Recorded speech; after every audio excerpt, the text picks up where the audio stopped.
Suppose कि mister A और mister B दो एम्प्लॉय हैं और दोनों ही एक ही जगह पे रहते हैं और साथ ही साथ वो एक ही कंपनी में काम भी करते हैं। एबीसी लिमिटेड कंपनी है, उस कंपनी में दोनों काम करते हैं। अब मिस्टर ए और मिस्टर बी दोनों अपनी बाइक से डेली जो है उस कंपनी में जॉब करने के लिए जाते हैं। तो यहाँ पे क्या है कि मिस्टर ए अपनी बाइक से जा रहे हैं, मिस्टर बी अपनी बाइक से जा रहे हैं, तो कहीं ना कहीं दोनों का अपना अपना जो है वहाँ पे ट्रैवलिंग कॉस्ट लग रहा है। लेकिन अगर यही मिस्टर ए और मिस्टर बी दोनों कंबाइन कर लें यानी कि एक साथ मिलकर एक ही बाइक से जाएँ। किसी दिन मिस्टर ए की बाइक से चले गए दोनों लोग, किसी दिन मिस्टर बी की बाइक से दोनों लोग चले जाते हैं office.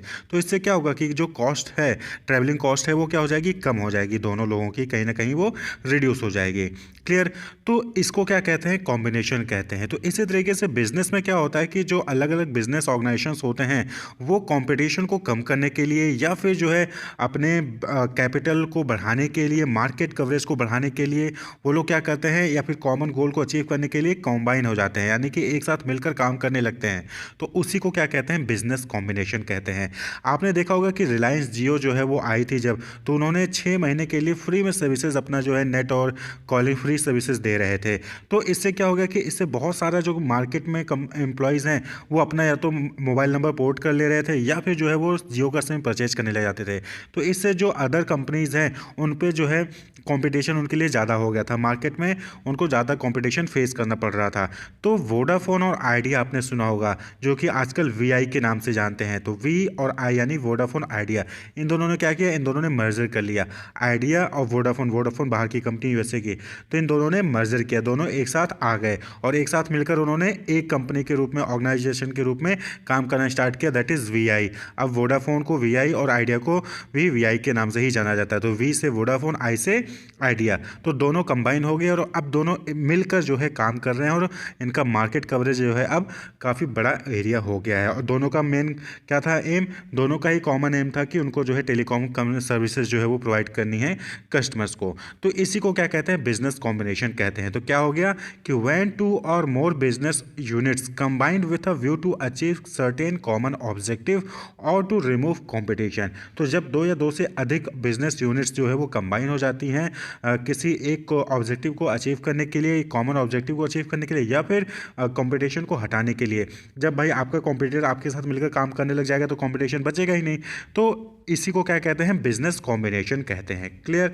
A voluntary association of firms, तो ये क्या होता है, ये वॉलंटरी एसोसिएशन ऑफ फर्म होता है, यानी कि फर्म का अपने आप से जो है किसी फर्म के साथ मर्ज होना होता है। यहाँ पे ये नहीं होता कि हॉस्टाइल करके या ज़बरदस्ती करके आपको जो है कंपनी को हम जो है अपने साथ कंबाइन कर ले रहे हैं, नहीं। यहाँ पर सहमति से, एक दूसरे की सहमति से लोग आपस में कंबाइन होते हैं, बिजनेस को मर्ज कर लेते हैं। Clear. Business aim to grow in size using one organization acquiring the other organization and therefore taking control of the business activities and the employees of the other organization। तो यहाँ पे क्या है कि जब एक बिजनेस दूसरे बिजनेस से कंबाइन हो जाता है तो उस बिजनेस का साइज क्या होता है, वो ग्रो हो जाता है। यानी कि अभी तक आपके यहाँ पे सिर्फ 10 एम्प्लॉय काम करते थे और दूसरी कंपनी में 10 एम्प्लॉय काम करते थे। अब जब आप कंबाइन कर लोगे तो आपके पास 20 एम्प्लॉय हो जाएंगे। आपके पास 10 लाख का बजट था और सामने वाले के पास 10 लाख का बजट था, दोनों कंबाइन किए तो आपके पास 20 लाख का हो गया।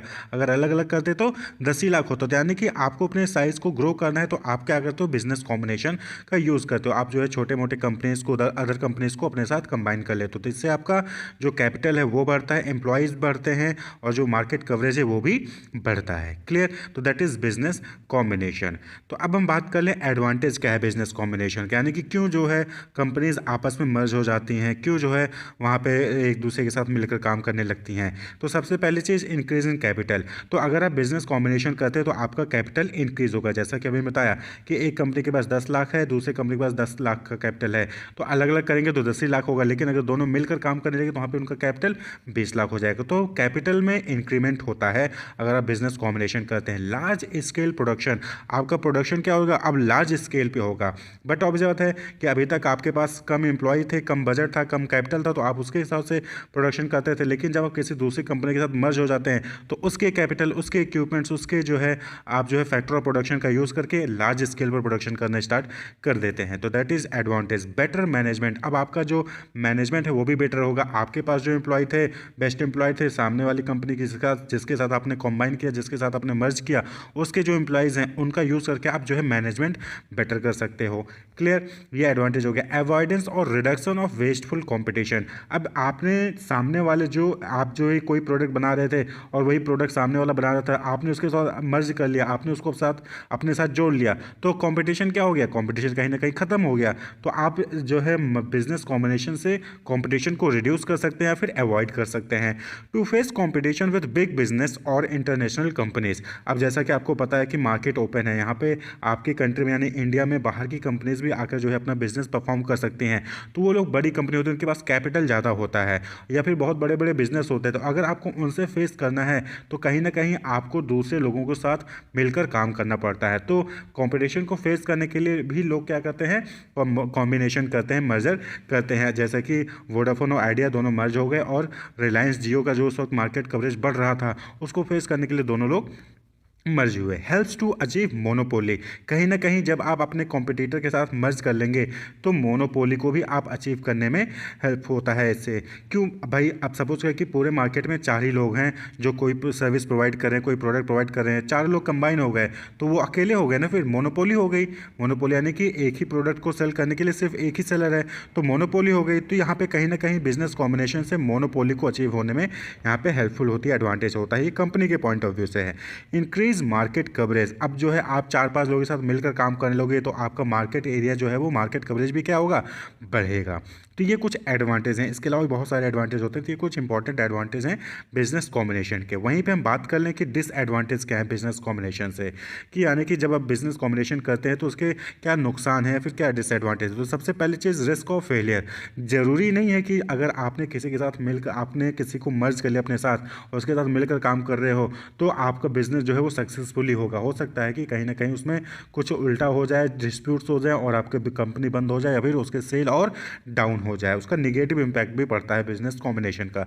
Chances of conflicts, chances of conflict यानी कि जो मनमुटाव होता है, अक्सर आपने देखा होगा जो पार्टीज़ होती हैं अलग अलग, जो जैसे बसपा हो गया, सपा हो गया, भाजपा हो गया, तो ये जब सब आपस में एक दूसरे के साथ मिलकर जो है सरकार बनाती हैं तो कहीं ना कहीं वहाँ पे डिस्प्यूट भी होता है, बाद में वो सरकार टूट भी जाती है, जैसा कि आप अलग अलग स्टेट्स में देखते होंगे। तो चांसेस होते हैं कॉन्फ्लिक्ट्स के। तो जब भी बिजनेस कॉम्बिनेशन होता है तो वहाँ पे कॉन्फ्लिक्ट्स भी हो सकता है, शेयर्स को लेके, एम्प्लॉयज़ को लेके, मैनेजमेंट को लेके, पावर को लेके, कंट्रोल को लेके, तो कहीं ना कहीं कॉन्फ्लिक्ट भी वहाँ पे होते हैं। Exploitation of consumers, but obvious बात है कि जब आप सारे लोग मर्ज हो जाएंगे, सभी बिजनेस कंबाइन हो जाएंगे तो मोनोपोली होगी, मोनोपोली होगी तो कहीं ना कहीं आप कंज्यूमर्स का एक्सप्लॉयटेशन करेंगे। अब आप जो है मनमानी चार्ज जो है उनसे पैसा वसूलेंगे और उनसे प्राइस जो है वो चार्ज करेंगे। एक्सप्लॉयटेशन ऑफ सप्लायर्स, सप्लायर्स जो आपको रॉ मटेरियल प्रोवाइड कर रहे हैं, तो जब आप मर्ज हो जाओगे, कंबाइन हो जाओगे तो कहीं ना कहीं उनका भी स्कोप क्या होता है, कम हो जाता है। और फिर जब मार्केट में सिर्फ एक ही बायर रहेगा सप्लायर से रॉ मटेरियल परचेज करने के लिए, तो जो वहाँ पे बायर का पावर होगा वो भी क्या होगा, इंक्रीज होगा और आप जो है सप्लायर को एक्सप्लॉइट कर सकते हैं। ओवर कैपिटलाइजेशन, यहाँ पे क्या होता है कि कभी कभी ऐसी सिचुएशन भी आ जाती है कि वहाँ पे आपके पास इंटरेस्ट पे करने के लिए, डिविडेंड पे करने के लिए जो है आपके पास पैसे नहीं रह जाते हैं बिजनेस कॉम्बिनेशन की वजह से। Big threat to small business, जब आप बड़े छोटे छोटे कंपनीज बहुत सारे या फिर बड़े बड़े कंपनीज कंबाइन कर लेते हैं तो इससे वो कंपनी क्या हो जाएगी, बड़ी हो जाएगी। और जब बड़ी हो जाएगी तो कहीं ना कहीं जो छोटे बिजनेसेस हैं जो कंबाइन नहीं कर सकते हैं उनको जो है कहीं ना कहीं खतरा होता है इस बिजनेस कॉम्बिनेशन की वजह से। तो ये कुछ डिसएडवांटेज हो गए। अब बात कर लें टाइप ऑफ बिजनेस कॉम्बिनेशन की, यानी कि कितने टाइप के बिजनेस कॉम्बिनेशन होते हैं। देखिए दो चीज़ें आपको पढ़ने को मिलेंगी, टाइप ऑफ बिजनेस कॉम्बिनेशन और एक होता है फॉर्म ऑफ बिजनेस कॉम्बिनेशन।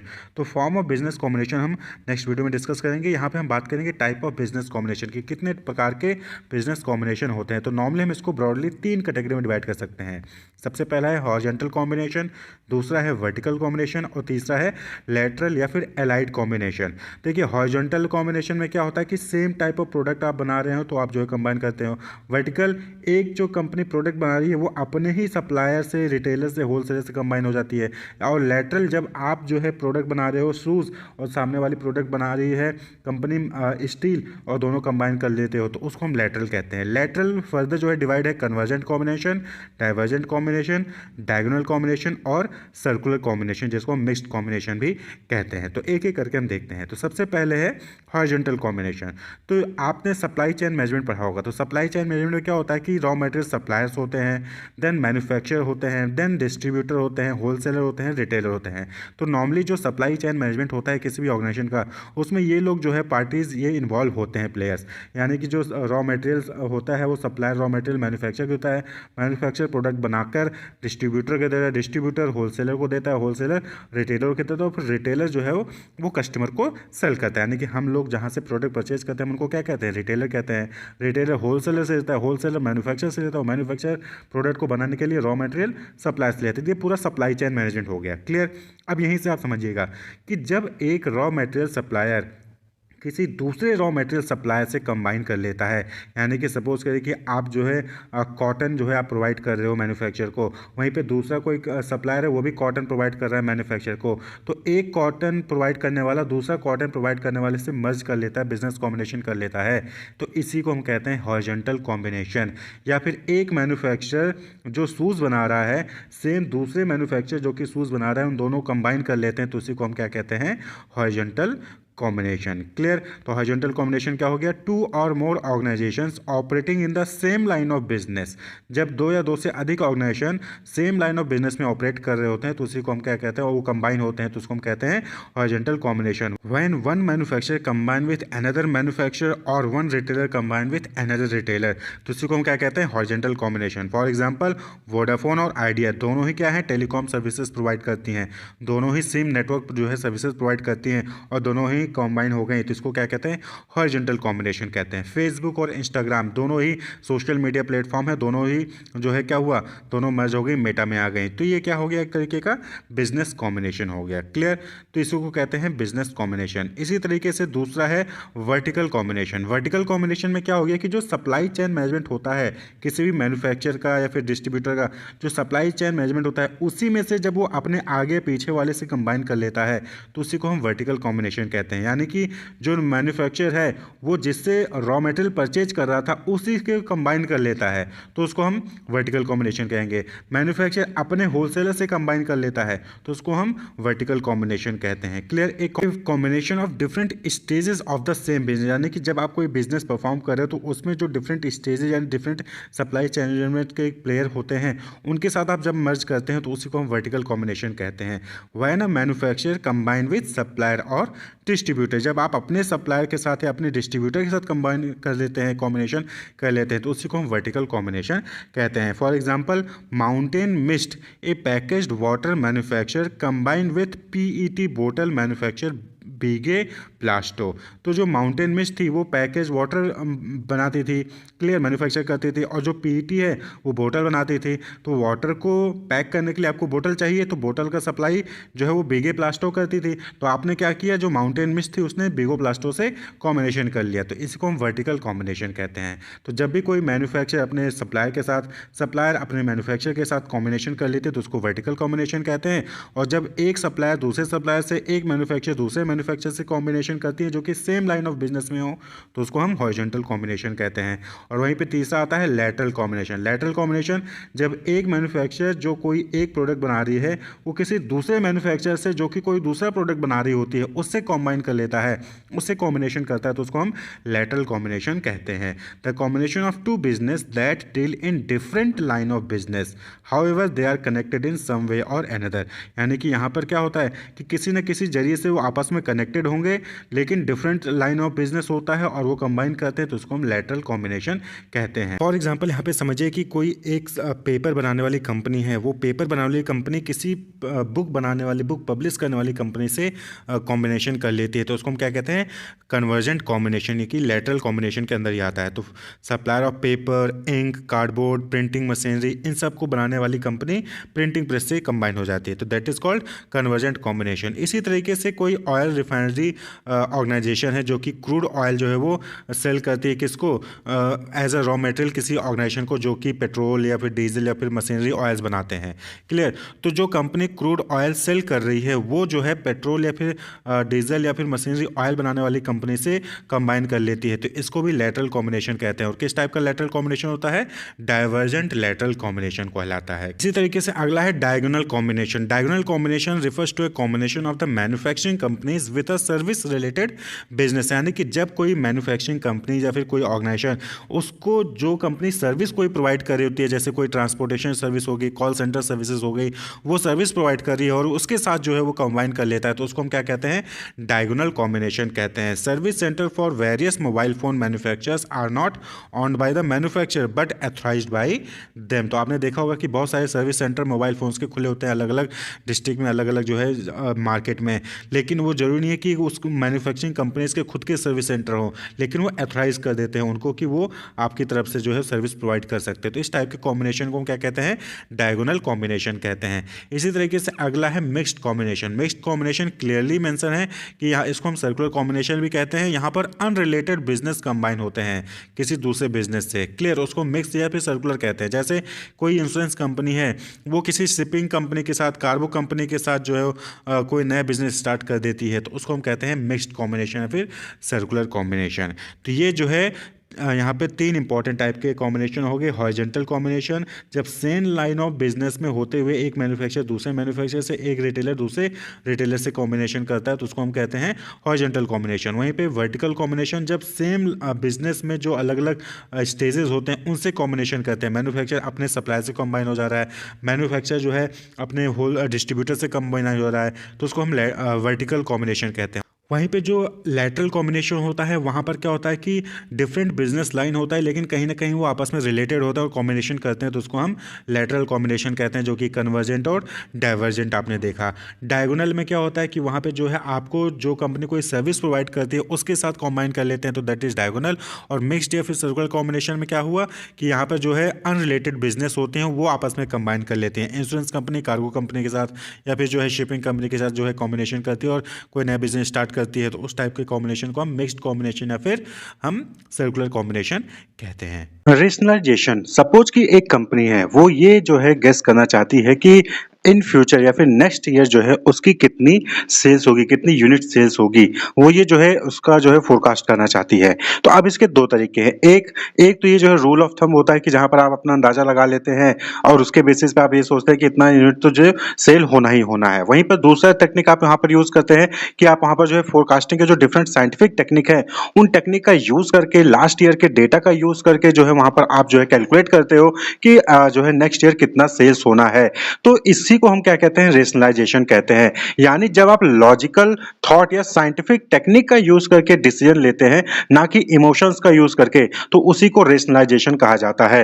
तो रेशनलाइजेशन एक्चुअली रेशनल वर्ड से बना है। तो रेशनल का मतलब क्या होता है, यूजिंग लॉजिकल थॉट और scientific technique rather than emotions to make decision. यानी कि जब बिजनेस ऑर्गेनाइजेशन में आप लॉजिकल और साइंटिफिक टेक्निक का यूज करके डिसीजंस लेते हो, जिससे कि जो भी फालतू के वेस्ट होते हैं वो एलिमिनेट होते हैं, इनएफिशिएंसी हटती है और एफिशिएंसी एम्प्लॉय की ऑर्गेनाइजेशन की बढ़ती है, जो है प्राइस प्रोडक्ट का वो कम हो जाता है, या फिर परफॉर्मेंस जो होती है, इकोनॉमी जो होती है वो कंपनी की बढ़ने लगती है, जो कंपनी का प्रॉफिट है वो बढ़ने लगता है, तो उसी को हम रेशनलाइजेशन कहते हैं। क्लियर। तो यहाँ पर जैसे कि कंपनी का जो हमने एग्जांपल दिया, तो कंपनी ने क्या किया, यहाँ पर साइंटिफिक टेक्निक का यूज किया। अब आपको ये जानना है कि कस्टमर का डिमांड कितना होगा, तो यहाँ पर आप रिसर्च करके जो है डेटा कलेक्ट करके उसके बाद फिर जो है उसमें डिफरेंट स्टैटिस्टिक्स टूल का यूज करके आप आइडेंटिफाई करें कि कस्टमर का डिमांड क्या हो सकता है, वो ज्यादा बेटर होगा देन जस्ट इमेजिन कि आप जो है आप सोच लिए कि अरे अगले साल इतना 10 लाख यूनिट 1 लाख यूनिट होगा, आप ऐसे अंदाजा लगा के बोल दे। नहीं, आप साइंटिफिक टेक्निक का यूज करके जब आप वहां पर चीजें डिसीजन मेकिंग करते हो बिजनेस में, तो वही चीज रेशनलाइजेशन कहलाता है। तो when firms in an industry uses scientific technique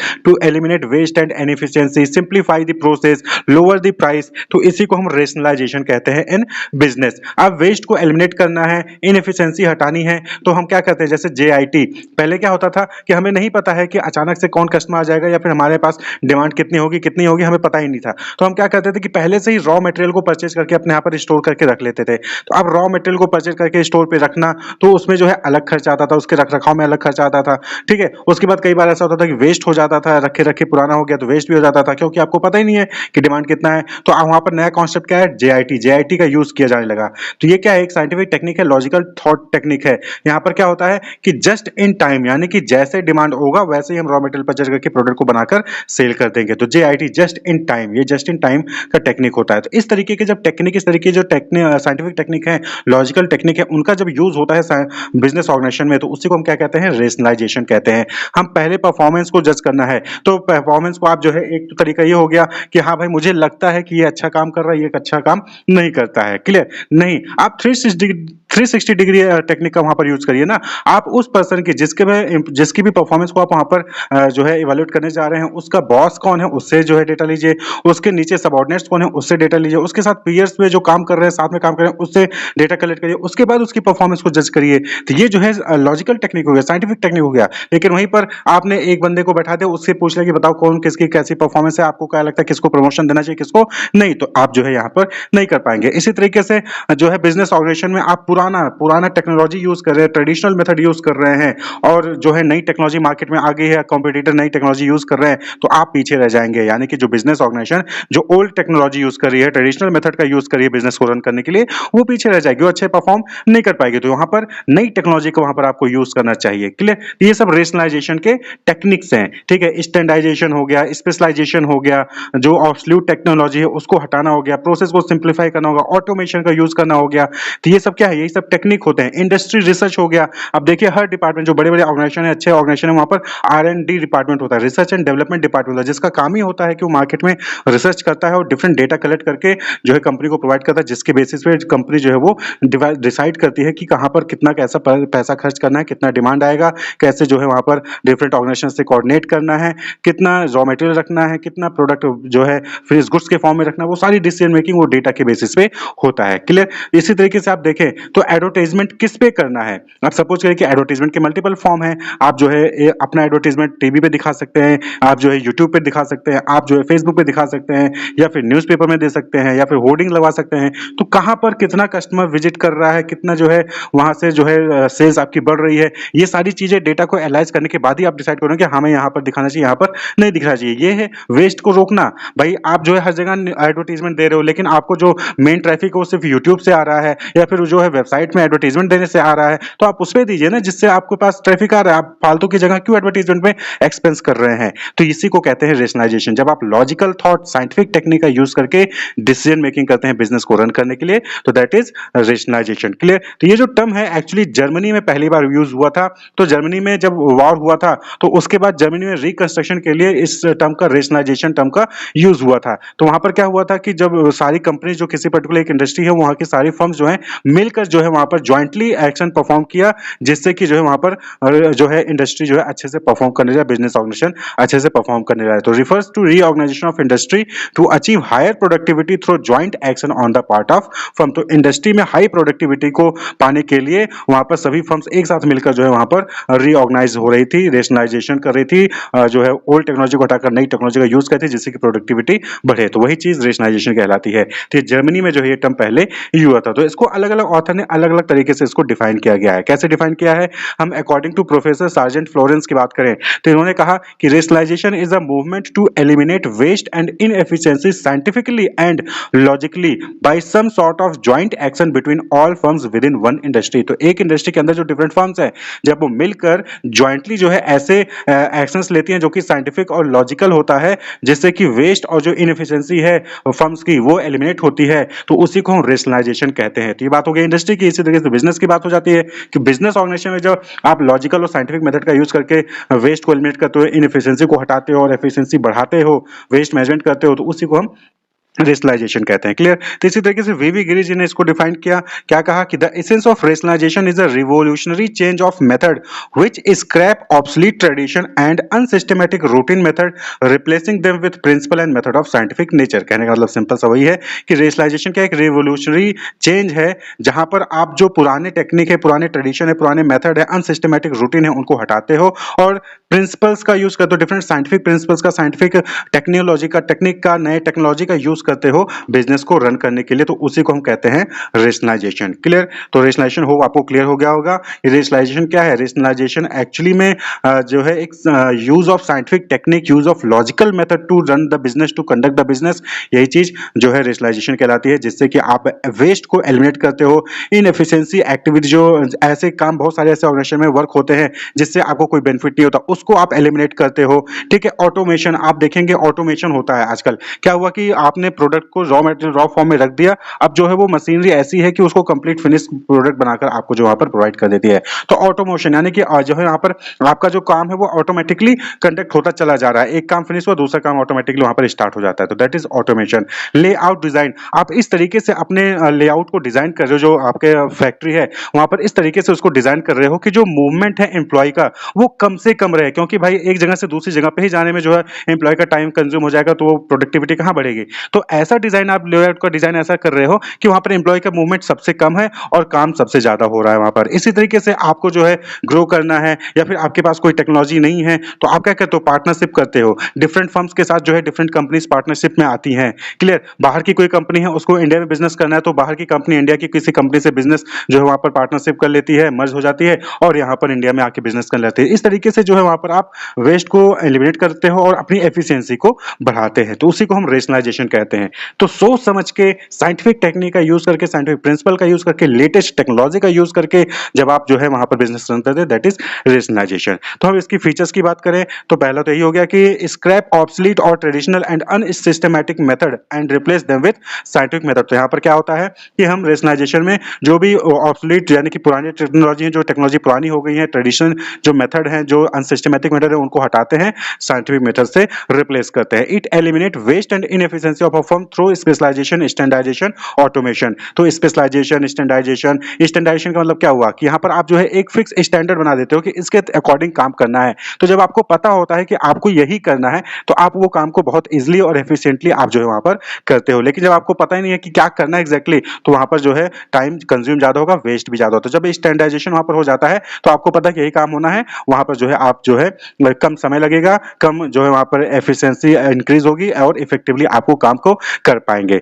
तो ये जो है इस तरीके से रेशनलाइजेशन में होता है। जॉइंट एंड कोऑपरेटिव एक्शन, यहाँ पर क्या होता है कि फर्म्स जो है एक दूसरे से मर्ज करती हैं, एक्वायर करती हैं और वहां पर जो है मिलकर काम करती है, जिससे कि वहां पर प्रोडक्टिविटी इंक्रीज होती है। अब जो है सप्लायर, जैसे मैन्युफैक्चर है, वो सप्लायर से जो है वहां पर कॉन्ट्रैक्ट कर ले या होलसेल रिटेलर से कॉन्ट्रैक्ट कर ले, तो इस तरीके से, या फिर एक मैन्युफैक्चर दूसरे मैन्युफैक्चर से कॉन्ट्रैक्ट कर ले, तो इसी को जॉइंट या कोऑपरेटिव एक्शन कहते हैं। इंडस्ट्रियल रिसर्च, भाई रेशनलाइजेशन है, यहाँ पर आप अंदाजा लगा के कोई भी डिसीजन मेकिंग नहीं करते हो, यहाँ पर रिसर्च आप करते हो, जिससे कि इकोनॉमिकल प्रोसेस ऑफ प्रोडक्शन को वहां पर फाइंड आउट किया जा सके, यानी एक ऐसा प्रोडक्शन प्रोसेस फाइंड आउट किया जा सके जिससे कि कम खर्चे में ज्यादा से ज्यादा प्रोडक्ट और अच्छी क्वालिटी का प्रोडक्ट वहां पर बने। तो इंडस्ट्रियल रिसर्च होता है रेशनलाइजेशन में। इंडस्ट्रियल रिसर्च भी होता है, साथ ही साथ बिजनेस अपने लेवल पे भी जो है डेटा कलेक्ट करने के लिए रिसर्च करती है। लेटेस्ट मशीन एंड टूल्स का जो है रेशनलाइजेशन में यूज करने पर फोकस किया जाता है कि लेटेस्ट टेक्नोलॉजी जो हो रही है, लेटेस्ट मशीन जो है, टूल्स है, उनका यूज करना चाहिए बिजनेस ऑर्गेनाइजेशन द्वारा। क्लियर? अब बात कर ले एम की, तो एम क्या है, यानी कि ऑब्जेक्टिव क्या है रेशनलाइजेशन का। तो अभी तक आप समझ गए होंगे कि रेशनलाइजेशन यानी कि हम साइंटिफिक मेथड का यूज क्यों कर रहे हैं।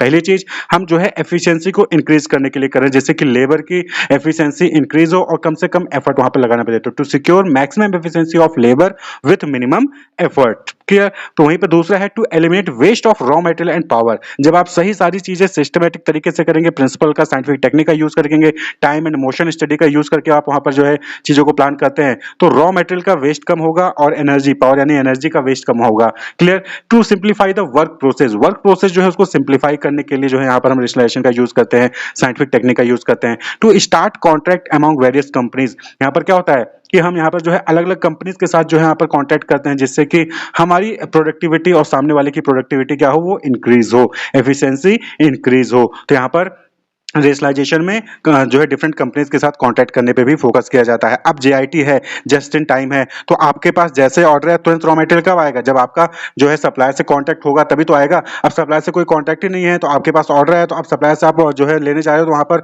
आपको रॉ मटेरियल मिलेगा ही नहीं। तो ये कॉन्ट्रैक्ट जो होना जरूरी है to lower price of goods to consumer. अब रेशनलाइजेशन है बट ऑब्वियसली एफिशिएंसी इंक्रीज होगी, वेस्टेज मिनिमाइज होंगे, तो वहां पर क्या होगा, जो गुड्स प्रोड्यूस हो रहा है उसकी प्राइस भी उसमें जो खर्चा आएगा प्रोड्यूस करने में वो कम होगा, और जब खर्चा कम होगा तो बट ऑब्वियस बात है कि जो प्राइस होगी गुड्स की वो भी क्या होगा, कम होगा। To provide fair remuneration to worker, और सारी चीजें जब ऑर्गेनाइज होंगी एफिशिएंसी इंक्रीज होगी, एम्प्लॉय की लेबर की एफिशिएंसी इंक्रीज होगी, और गुड्स जो है कम वेस्टेज होगा, तो वहां पर जो रेम्यूनरेशन है वर्कर का वो भी क्या होगा, इंक्रीज होगा। तो ये कुछ ऑब्जेक्टिव हैं रेशनलाइजेशन का। क्लियर? परफॉर्मेंस आपको एग्जैक्टली पता रहेगा कि किसकी कैसी परफॉर्मेंस है, उसके हिसाब से जो है आप वहां पर फेयर रेम्यूनरेशन दे सकते हो। कई बार ऐसा होता है कि काम कोई और करता है और बेनिफिट किसी और को मिल जाता है ऑर्गेनाइजेशन में। तो यहाँ पर क्या होगा, जब आप साइंटिफिक टेक्निक यूज करोगे परफॉर्मेंस अप्रेजल का, परफॉर्मेंस को इवैल्यूएट करने का जब साइंटिफिक मेथड यूज करोगे तो आपको एग्जैक्टली पता चलेगा कि कौन अच्छा परफॉर्म कर रहा है, कौन अच्छा परफॉर्म नहीं कर रहा है, उसके अकॉर्डिंग जो है उसको वहां पर फेयर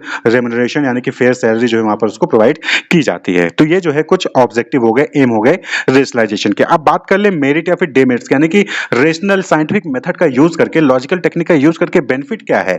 तो बेनिफिट अभी तक आप समझ गए होंगे। अगर हम प्रोड्यूसर की पॉइंट ऑफ व्यू से बात करें तो प्रॉफिट इंक्रीज होगी, कंपनी की बिजनेस ऑर्गेनाइजेशन की, जो प्रोड्यूसर है उसकी प्रॉफिट इंक्रीज होगी, इंडस्ट्रियल कॉपरेशन होगा, लोग एक दूसरे से कॉन्टैक्ट करेंगे, एक साथ मिलकर काम करेंगे, तो इंडस्ट्री के बीच में कॉपरेशन होगा, एक दूसरे की मदद करेंगे लोग। इकोनॉमी इन प्रोडक्शन, प्रोडक्शन में इकोनॉमी होगी, वेस्टेज नहीं होगा, और जो है ज्यादा से ज्यादा प्रोडक्शन जो है वो फुल कैपेसिटी को यूज करके जो है वहां पर प्रोडक्शन कर सकेंगे। तो इससे क्या होगा, प्रॉफिट इंक्रीज करेगा। वर्कर के पॉइंट ऑफ व्यू से बात करें तो वर्कर को रेम्यूनरेशन अच्छा मिलेगा, सिक्योरिटी रहेगी कि भाई जॉब सिक्योरिटी रहेगी वहां पर, और एफिशिएंसी जो है वो वर्कर की इंप्रूव होगी। जब वहां पे ऑटोमेशन होगा, लेटेस्ट टेक्नोलॉजी का यूज होगा, लेटेस्ट टूल का यूज होगा, तो उस वर्कर की एफिशिएंसी भी क्या होगी, इंक्रीज होगी। एक वर्कर आप उसको दे दीजिए रजिस्टर लेके जो है वहां पर डेटा मेंटेन करे, और एक वर्कर को आप लैपटॉप दे दीजिए वो उस पर डेटा मेंटेन करे, तो जो लैपटॉप पे डेटा मेंटेन कर रहा है वो बहुत अच्छे से सही तरीके से जो है डेटा को मेंटेन कर सकता है देन जो कॉपी पे कर रहा है। तो ये लेटेस्ट टेक्नोलॉजी का यूज करके एफिशिएंसी भी वहां पर यूज होती है। क्लियर? इसी तरीके से कंज्यूमर के पॉइंट ऑफ व्यू से बात करें तो भाई गुड्स को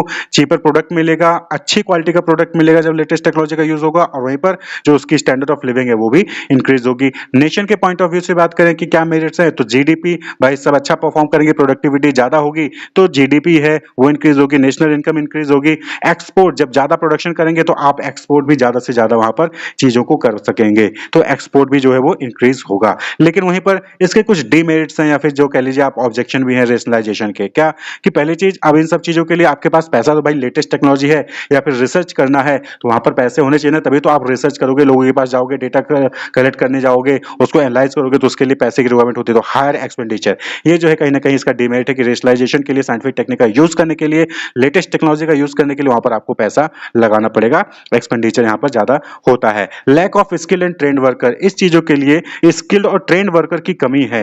रेशनलाइजेशन मेथड का, साइंटिफिक टेक्निक का यूज करने के लिए, जो लेटेस्ट टेक्नोलॉजी उसका यूज करने के लिए, उसको डेवलप करने के लिए, रिसर्च कंडक्ट करने के लिए कहीं ना कहीं स्किल और ट्रेंड वर्कर की वहां पर कमी अभी भी है। Fear of unemployment due to mechanisation और ऑटोमेशन, बट ऑब्वियस बात है कि जब हर जगह पे ऑटोमेशन होगा, हर जगह पे मशीन ही काम कर रही है, हर जगह पे मैक्सिमम जगह पे मशीन का यूज किया जा रहा है, तो कहीं ना कहीं अनएम्प्लॉयमेंट भी बढ़ेगी, अनएम्प्लॉयमेंट वहां पर होगा, क्योंकि जो काम अभी तक आदमी कर रहा था, जो काम अभी तक लेबर कर रहा था वो मशीन कर रही है, तो उस लेबर की जॉब जा सकती है, तो अनएम्प्लॉयमेंट कहीं ना कहीं इसकी वजह से बढ़ेगा। Rise of monopoly due to joint action, जब सभी लोग आपस में मिलकर जो है, सारी कंपनियां आपस में आ जाएंगी, मिलकर काम करने लगेंगी, तो जो छोटे कंपनीज हैं, जो छोटी यूनिट्स हैं वो तो बंद हो जाएंगी, साथ ही साथ वहां पर मोनोपोली आने के भी चांसेस हो जाते हैं मार्केट में। तो ये जो है कहीं ना कहीं इसके डीमेरिट्स हैं रेशनलाइजेशन के। क्लियर? तो ये रेशनलाइजेशन का कॉन्सेप्ट होता है।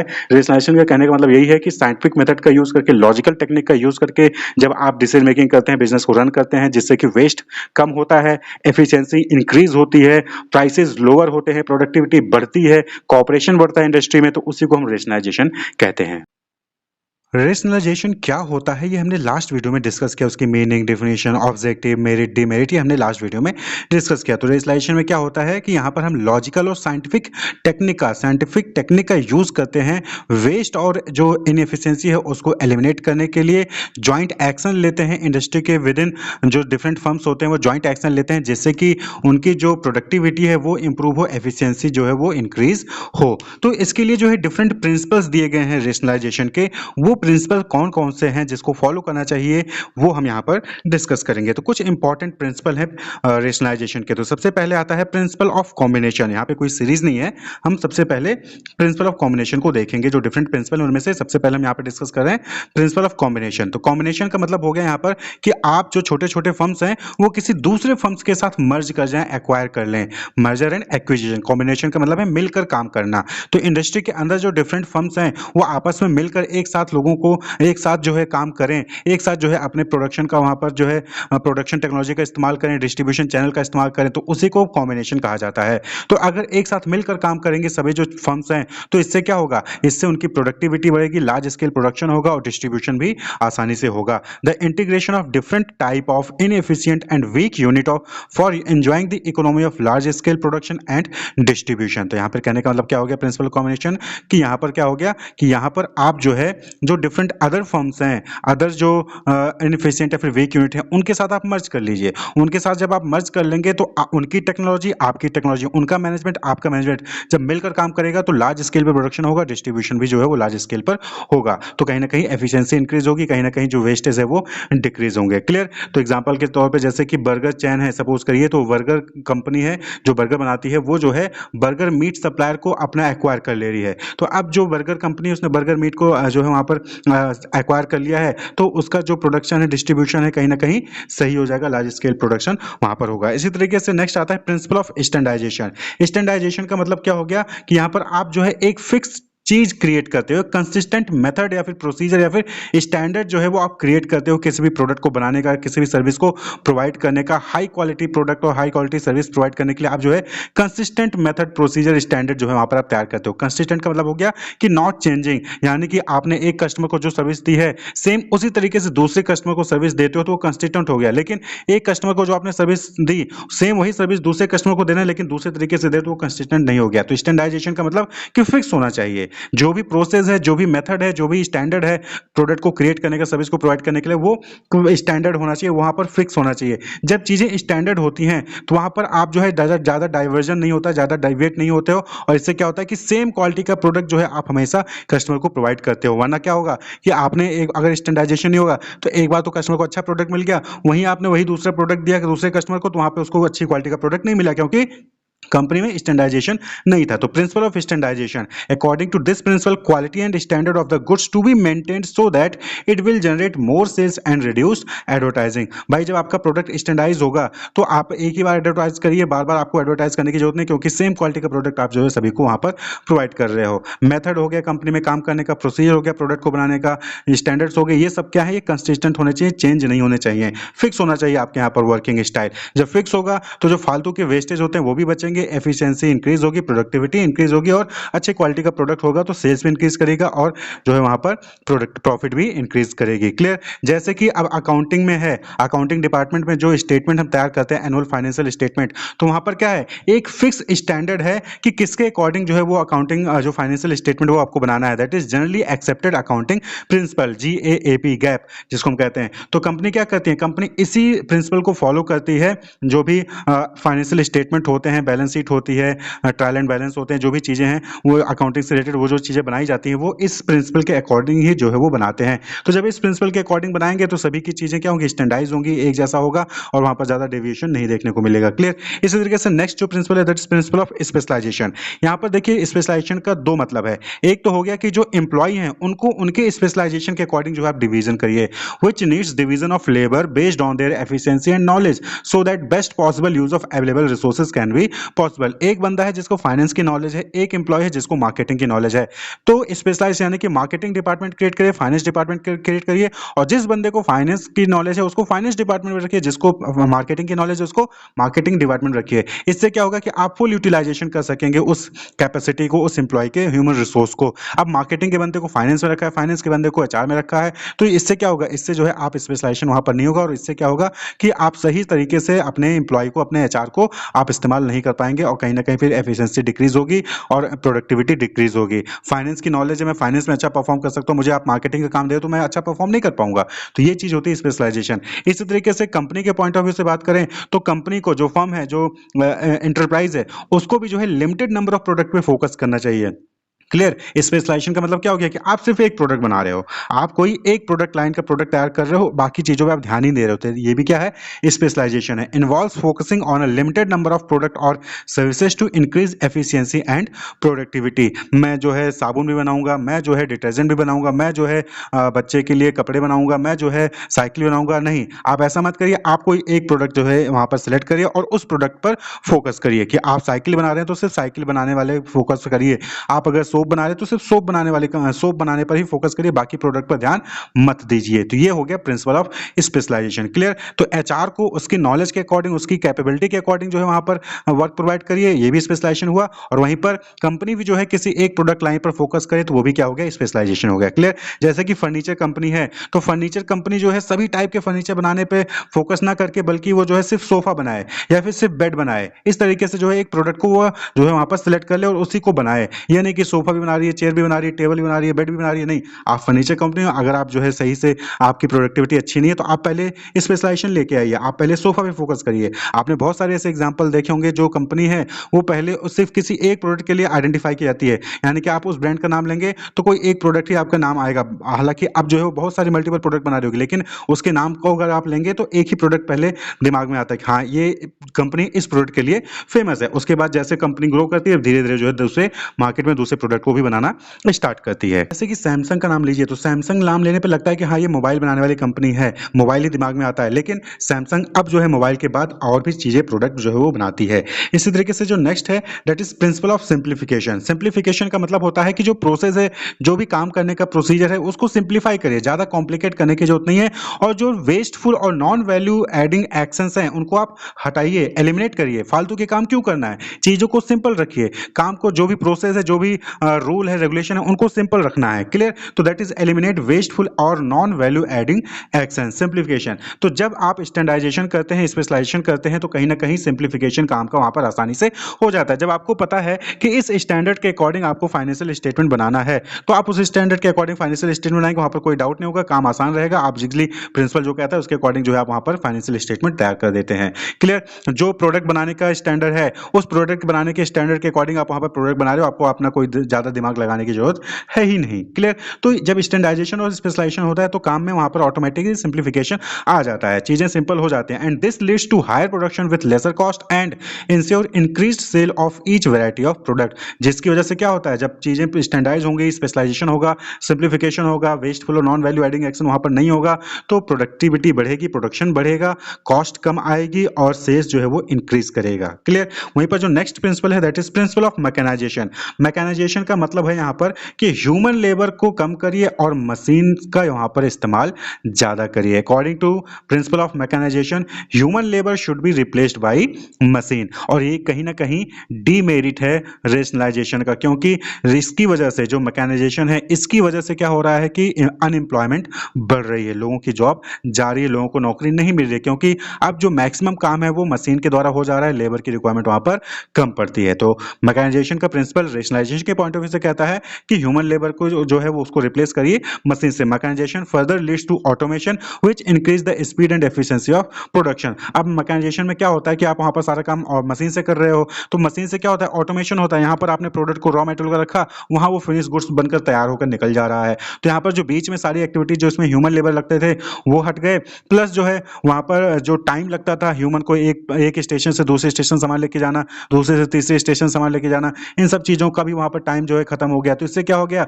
कि एफिशिएंसी भी बढ़ गई है, ऑटोमेशन हो गया, सारा काम ऑटोमेटिक हो रहा है मशीन की वजह से, तो इससे जो है स्पीड भी बढ़ रही है, प्रोडक्टिविटी भी वो कहीं ना कहीं वो बढ़ रही है। क्लियर। तो प्रिंसिपल ऑफ मैकेनाइजेशन कहता है कि मशीन का इस्तेमाल करिए ह्यूमन लेबर की जगह पर। वहीं पर नेक्स्ट प्रिंसिपल है that is principle of modernisation. Principle of modernisation कहने का मतलब है यहाँ पर कि जो मॉडर्न टेक्नोलॉजी आ रही है, जो मॉडर्न मेथड्स आ रहे हैं प्रोडक्ट को बनाने के टेक्निक्स हैं, उनका इस्तेमाल करिए। पुराने मेथड को, जो ओल्ड हैं, जो एब्सोल्यूट मशीन है, उनको हटाइए। Replacement of old and absolute machine and equipment with modern technique of production. तो जो मॉडर्न टेक्निक है, मॉडर्न टेक्नोलॉजी आ रही है, उसका इस्तेमाल करिए। जो एब्सोल्यूट हो चुके हैं, जो ओल्ड मशीन है, उनको आप हटा दीजिए। तो ये प्रिंसिपल ऑफ मॉडर्नाइजेशन कहता है। वहीं पर जो नेक्स्ट प्रिंसिपल है that is principle of implication of scientific management, यानी साइंटिफिक मैनेजमेंट के प्रैक्टिसेस, थ्योरी, इन सब का इस्तेमाल करिए आप जो है अपने कंपनी को मैनेज करने के लिए। जैसे the method of scientific investigation and management will ensure greater efficiency, lesser production cost and saving of time. जैसे कि हार्मोनी, यानी कि सब लोग जो कंपनी में एम्प्लॉय हैं उनके बीच में हार्मोनी होना चाहिए, डिस्प्यूट नहीं होना चाहिए, कॉपरेशन होना चाहिए, एक दूसरे को कॉपरेट करके वहां पर काम कर रहे हो। प्लानिंग होनी चाहिए, एडॉक्यूशन नहीं होनी चाहिए। प्लानिंग यानी कि पहले से ही प्रिपेयर रही सारी चीजों के लिए, ये नहीं कि जब आएगा तब देख लेंगे, नहीं, ऐसा नहीं है, प्लानिंग करके रखिए। डिवीजन ऑफ लेबर करिए, एफिशिएंसी को रिवॉर्ड करिए, जो अच्छा परफॉर्म कर रहा है उसको रिवॉर्ड दीजिए।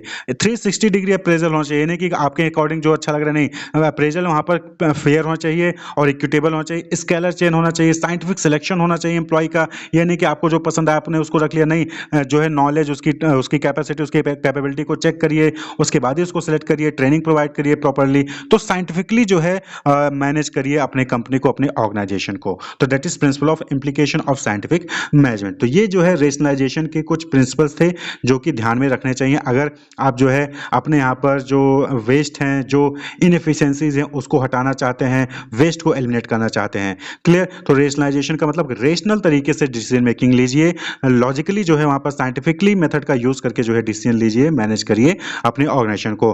Principal of combination, principle of standardisation, principle of specialisation, principle of simplification, principle of mechanisation, principle of modernisation and principle of implication of scientific management. ये कुछ प्रिंसिपल थे जिनके जरिए रेशनलाइजेशन लाया जा सकता है, किया जा सकता है ऑर्गेनाइजेशन में।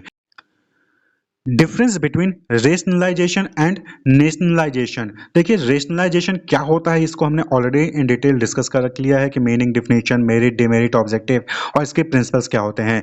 नेशनलाइजेशन में क्या होता है कि जब कोई गवर्नमेंट जो है, जो उनके यहाँ पर जो भी डिफरेंट प्राइवेट सेक्टर कंपनीज होती हैं, बिजनेस ऑर्गेनाइजेशन होते हैं, इंटरप्राइज होते हैं, उनको एक्वायर करती है, उसकी ओनरशिप अपने पास ले लेती है, टेक ओवर कर लेती है, तो उसी को हम नेशनलाइजेशन कहते हैं। क्लियर। तो रेशनलाइजेशन में क्या होता है, rationalisation is a process to maximize efficiency and productivity of an industry or business, like business combination, standardization, different method का यूज करके जो है यहाँ पर मैक्सिमाइज करने पर फोकस किया जाता है, एफिशिएंसी को, प्रोडक्टिविटी को, किसी भी इंडस्ट्री या फिर बिजनेस का, रेशनलाइजेशन में। लेकिन नेशनलाइजेशन किस पे फोकस करता है, नेशनलाइजेशन एक गवर्नमेंट पॉलिसी है जहां पर गवर्नमेंट क्या करती है, जो भी डिफरेंट इंडस्ट्री या फिर बिजनेस होती है उसकी ओनरशिप को टेक ओवर कर लेती है, take over the ownership of an industry और बिजनेस। जैसे कि nationalisation of commercial bank, life insurance, इनका नेशनलाइजेशन हो गया, यानी कि अब ये गवर्नमेंट कंपनी बन गई, गवर्नमेंट ने इसको टेक ओवर कर लिया है। तो जब प्राइवेट इंटरप्राइज को, प्राइवेट ऑर्गेनाइजेशन को गवर्नमेंट ओवरटेक कर लेती है, उसकी ओनरशिप जो है ले लेती है, या फिर उसकी वो जो है उसकी मालिक हो जाती है, तो उसको हम नेशनलाइजेशन कहते हैं।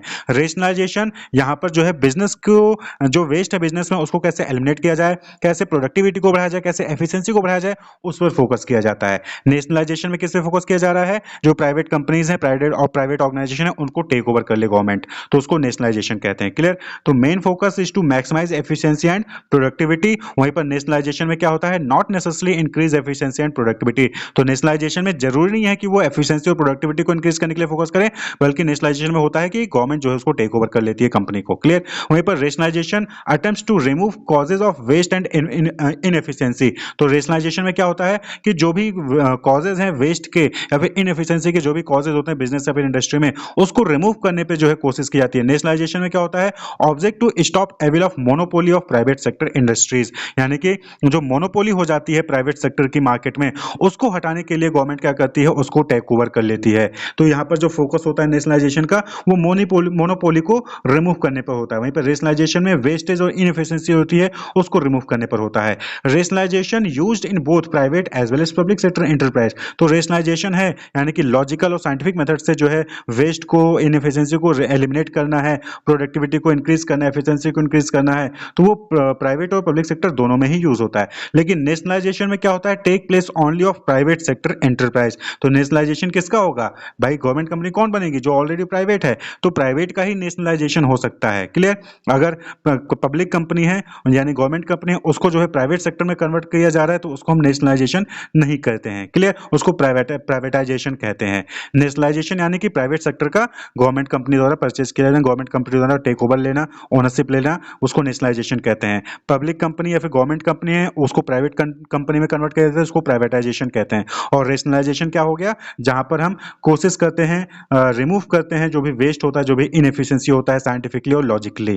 क्लियर? तो तीन टर्म है, रेशनलाइजेशन, नेशनलाइजेशन, प्राइवेटाइजेशन। प्राइवेटाइजेशन में गवर्नमेंट कंपनी को प्राइवेट कंपनी में कन्वर्ट कर दिया जाता है, नेशनलाइजेशन में प्राइवेट कंपनी को गवर्नमेंट कंपनी में कन्वर्ट किया जा रहा है, और रेशनलाइजेशन में कंपनी जो है, जो भी बिजनेस है, जो भी इंडस्ट्री है, उसकी एफिशिएंसी को बढ़ाने पर फोकस किया जा रहा है, उसकी प्रोडक्टिविटी को बढ़ाने पर फोकस किया जाता है साइंटिफिकली और लॉजिकली। तो ये डिफरेंस होते हैं बिटवीन रेशनलाइजेशन एंड नेशनलाइजेशन। आप सभी ने चैट जीपीटी का नाम तो जरूर सुना होगा आज के टाइम पे। तो एआई पावर्ड चैट जीपीटी जो है, यहाँ पर क्या है कि आपको नोट्स बनाने हो या फिर आपकी कोई क्वेश्चन हो, आपकी कोई क्वेरी हो, किसी भी चीज़ के बारे में इंफॉर्मेशन चाहिए, आपको चैट जीपीटी में क्वेश्चन टाइप करके सेंड करना है, वहाँ पर आपको जो है पूरी इन्फॉर्मेशन मिल जाती है। आपको जो है पीपीटी बनाना है, चैट जीपीटी चाहिए, पीपीटी बन जाएगा। आपको कोई इमेज बनानी है, चैट जीपीटी पे कमांड करिए, इमेज बनकर जो है वहाँ पर आ जाएगी। पहले क्या होता था कि आपको कुछ पीपीटी बनानी है तो पावर पॉइंट पे आप जाते थे, वहाँ पर स्लाइड्स पे जो है स्लाइड्स क्रिएट करते थे, वहाँ पर फिर जो है फोटोज़ कंटेंट जो है पूरा डालते थे, उसके बाद फिर उसमें एनिमेशन लगाते थे, तब जाके पूरा ये जो है पूरा पीपीटी तैयार होता था, पावर पॉइंट प्रेजेंटेशन तैयार होता था। लेकिन आज के टाइम पे आपको खाली कमांड देना है चैट जीपीटी को, चैट जीपीटी पूरा पीपीटी आपको पावर पॉइंट विथ एनिमेशन के साथ, विथ फिगर के साथ आपको क्रिएट करके वो दे देगा। तो इसी को कहते हैं ऑटोमेशन। जब ह्यूमन का काम मशीन करने लग जाए, जब ह्यूमन का काम मशीन करने लग जाए, या फिर with minimum human effort machine के जरिए जो है ज़्यादा से ज़्यादा काम हो रहा है, तो उसी को ऑटोमेशन कहते हैं, हिंदी में स्वचालन कहते हैं। क्लियर? जैसे कि आप जो है जब भी कोई वेबसाइट ओपन करते होंगे तो वहाँ पर चैटबॉट ओपन होता होगा। क्लियर? आप ये वेबसाइट देख सकते हैं, लेनोवो जो कि लैपटॉप बनाती है, उस कंपनी का जो है ये वेबसाइट है। तो यहाँ पे देखिए, तो कस्टमर सपोर्ट आपको अगर रिक्वायरमेंट है, तो आपको यहाँ पर कॉल करने की ज़रूरत नहीं है। आप सीधे जो है इनके चैटबॉट पे आएँगे। देखिए चैट नाउ, ये इनका चैटबॉट है। तो जहाँ पे जो भी आपके बेसिक क्वेश्चंस होते हैं, उनका आंसर आपको यहीं पर मिल जाएगा। जैसे कि आपको नए प्रोडक्ट्स के परचेज़ से रिलेटेड इंक्वायरी चाहिए, या फिर एक्जिस्टिंग ऑर्डर है उसके बारे में इन्फॉर्मेशन चाहिए, या फिर कोई टेक्निकल सपोर्ट चाहिए, तो आपको जो भी चाहिए उस पे क्लिक करना है। जैसे कि हमें नए प्रोडक्ट परचेज़ के बारे में इन्फॉर्मेशन चाहिए, तो देखिए न्यू प्रोडक्ट परचेज पे आप क्लिक करेंगे तो यहाँ पे देखिए लेनोवो का यहाँ पर मैसेज आता है। अब यहाँ पर देखिए फिर से पूछा जा रहा है कि how will the product be used, यानी कि जो भी आप नया प्रोडक्ट परचेज करने की सोच रहे हैं वो कैसे यूज होगा। घर पे यूज करेंगे, बिजनेस में यूज करेंगे, सर्वर या फिर स्टोरेज के लिए, या फिर मेन मेनू में जाना है आपको, यानी कि वापस फिर से मेन मेनू में जाना है। तो सपोज कि आपको होम या फिर पर्सनल यूज के लिए जो है लैपटॉप चाहिए, तो आपने होम या पर्सनल यूज पे क्लिक किया, तो फिर यहाँ पर देखिए आपको फर्दर आएगा कि would you please provide your full name. यहाँ पे आपको आपसे नाम पूछ रहा है, तो आपने यहाँ पर आपने अपना नाम सपोज कि आपने टाइप कर दिया। आप टाइप करने के बाद देखिए please provide your email address, आपको ईमेल आईडी यहाँ पर मांगा जाएगा, तो जो भी आपकी ईमेल आईडी है वो फिल करना है, और फिर फर्दर जो है आप यहाँ पर ही अपनी जो भी बेसिक प्रॉब्लम है उसको जो है यहाँ पर आप सॉल्व कर सकते हो। तो इसी को हम क्या कहते हैं? चैटबॉट कहते हैं। तो यहाँ पर क्या हो गया कि अब यहाँ पर आपको कॉल सेंटर में ह्यूमन को बैठाने की जरूरत नहीं है। ये जो एआई चैटबॉट है, ये ऑलरेडी जो बेसिक क्वेश्चंस होते हैं कस्टमर के, उसको सॉल्व कर देगा, और कस्टमर को फोन पे कॉल करने की जरूरत यहाँ पर नहीं पड़ती है। तो यानी कि यहाँ पर क्या हुआ, ह्यूमन की रिक्वायरमेंट को यहाँ पर कम किया है, ह्यूमन के एफर्ट को यहाँ पर मिनिमाइज किया गया है। क्लियर? तो ऑटोमेशन, ऑटोमेशन मीन्स क्या हो गया? Use of technology to perform task with minimal human intervention, यानी कि ह्यूमन एफर्ट का कम वहां पर इस्तेमाल किया जाना, और मशीन के जरिए जो है ज़्यादा से ज़्यादा बिजनेस ऑर्गेनाइजेशन का काम करवाना ही ऑटोमेशन कहलाता है। क्लियर? तो इसका मेन मोटिव क्या होता है, गोल क्या होता है? To increase speed, accuracy and efficiency while reducing labour cost and the risk of human error. Human जो है वहां पर कुछ गलतियां कर सकता है, वहां पर जो है आपको प्रॉब्लम को, अगर आप कोई काम कराना चाहते हो ह्यूमन से, तो वहां पर आपको उसके लिए कॉस्ट भी देना पड़ेगा, उसको सैलरीज वगैरह, वेजेस वगैरह देनी पड़ेंगी। लेकिन मशीन के केस में ऐसा नहीं होता है। मशीन में आपने जो भी डेटा फीड कर दिया उसके हिसाब से जो है वो आंसर्स देता जाएगा, वहां पर कोई भी एरर की चांसेस बहुत कम होते हैं, वहां पर कोई भी लेबर कॉस्ट या फिर मंथली सैलरी आपको वहां पर उसको नहीं देनी है, और साथ ही साथ स्पीडी होता है। यानी कि यहाँ पर क्या होता है कि अगर आप कस्टमर सपोर्ट पे कोई ह्यूमन बैठा हुआ है, आप पहले उसको कॉल करोगे, कॉल वेटिंग में आएगा, फिर वो कॉल उठाएगा, फिर आपसे डिटेल मांगेगा, फिर जो है वो सर्च करके फिर आपको इन्फॉर्मेशन वहाँ पर इन्फॉर्मेशन प्रोवाइड करता है। लेकिन मशीन केस में ऐसा नहीं है। आप चैटबॉट पे जाते हो, वहाँ पर जो भी ऑप्शंस होते हैं उस पे क्लिक करते हो और जो है आपने जो भी क्वेश्चन पूछा उसका आंसर फिल करते हो, तुरंत वहाँ पर जो है आपको रिप्लाई मिलता है, वो भी एक्यूरेट रिप्लाई वहाँ पर दिया जाता है। तो यही मेन मोटिव होता है ऑटोमेशन का कि जो भी काम है वो स्पीडी हो, एक्यूरेसी में हो, यानी कि सही से हो और कम कॉस्ट में वो वर्क परफॉर्म किया जाए, इसीलिए ऑटोमेशन के ऊपर फोकस किया जाता है। तो ऑटोमेशन में मशीन से काम करवाने के ऊपर फोकस किया जाता है, टेक्नोलॉजी का यूज़ किया जाता है ऑर्गेनाइजेशन में वर्क को कंप्लीट करने के लिए और ह्यूमन इंटरवेंशन को कम किया जाता है। क्लियर? तो रेशनलाइजेशन में क्या होता है? रेशनलाइजेशन में फोकस किया जाता है कि जो भी वेस्टेज हैं, जो भी इनएफिशिएंसीज हैं, उसको स्टैंडर्डाइजेशन और सिंप्लीफिकेशन के जरिए एलिमिनेट करना है। ऑर्गेनाइजेशन में कोई ऐसा वर्क जो कि यूजफुल नहीं है, इंपॉर्टेंट नहीं है, उसको एलिमिनेट कर देना, तो ये रेशनलाइजेशन कहलाता है। लेकिन ऑटोमेशन में क्या होता है? ऑटोमेशन में हम टेक्नोलॉजी का यूज करते हैं टास्क को परफॉर्म करने के लिए, जो कि पहले ह्यूमन द्वारा किया जाता था, अब वही काम टेक्नोलॉजी के जरिए जो है वो किया जा रहा है, तो उसी को ऑटोमेशन कहते हैं। पहले आप कॉल सेंटर में कॉल करते थे, वहां पर ह्यूमंस होते थे, वो फोन उठाते थे और आपके क्वेश्चन का आंसर देते थे। लेकिन आज के टाइम पे चैट बोट आ गया है, जहां पर आप अपने आंसर को, अपने क्वेश्चन को जो है टाइप करते हो, वहां पर तुरंत के तुरंत आपको जो है वहां पर रिप्लाई मिल जाता है। क्लियर? इसी तरीके से आप, जैसे कि अगर आपने एयरटेल फाइबर या फिर जियो फाइबर लगाया होगा, तो अगर आप माई जियो ऐप में जाएंगे तो वहां पे देखिए रन डायग्नोस्टिक, यानी कि वो ऐप ही जो है ऑटोमेटिकली पहले डायग्नोस करता है कि कहां पर क्या प्रॉब्लम आ रही है। अगर इंटरनेट नहीं आ रहा है तो ऑटोमेटिकली पहले खुद ही सर्च कर लेगा। वो जो एआई है, वो जो सॉफ्टवेयर है, टेक्नोलॉजी है, वो खुद ही सर्च करता है प्रॉब्लम कहाँ है। अगर कोई ऐसी प्रॉब्लम है जहां पर ह्यूमन की रिक्वायरमेंट होगी, तब वो जो है आपको बताएगा कि ये प्रॉब्लम है, आप जो है कॉल करिए, इंजीनियर को बुलाइए। नहीं तो वो मशीन ऑटोमेटिकली प्रॉब्लम को डिटेक्ट करके खुद ही रिजॉल्व भी कर लेता है। तो दैट इज ऑटोमेशन। क्लियर? तो automation is often the final step in the rationalisation process as it enables increase speed, accuracy and productivity. तो रेशनलाइजेशन में हम फोकस यही करते हैं ना कि वेस्ट को हटाएं, इनएफिशिएंसी को रिड्यूस करें। तो इनएफिशिएंसी को रिड्यूस करने के लिए क्या है? ऑटोमेशन करिए, वहां पर मशीन का इस्तेमाल करिए, इससे एफिशिएंसी इंक्रीज होगी, स्पीडी वर्क होगा, एक्यूरेट वर्क होगा और प्रोडक्टिविटी भी क्या होगी? इंक्रीज होगी। क्लियर? तो ऑटोमेशन बेसिक है, सिंपल है कि मशीन का इस्तेमाल करके, टेक्नोलॉजी का इस्तेमाल करके, सॉफ्टवेयर एआई का इस्तेमाल करके वर्क को परफॉर्म करना ही ऑटोमेशन कहलाता है। तो एग्जांपल हमने ऑलरेडी डिस्कस कर लिया, जैसे कि ऑटोमेटेड वेयर हाउसेज हैं। आप देखेंगे कि वहां पर रोबोट्स होते हैं जो कि सामान को मूव करने के लिए, पिक करने के लिए, आइटम को सॉर्ट करने के लिए इस्तेमाल किए जाते हैं। बहुत बड़े बड़े वेयर हाउसेज हैं, जैसे इनविया रोबोटिक्स है। यहाँ पर जो भी वेयर हाउसेज में सामान होते हैं उसको मूव और उठाना रखना कौन करता है? रोबोट्स करते हैं।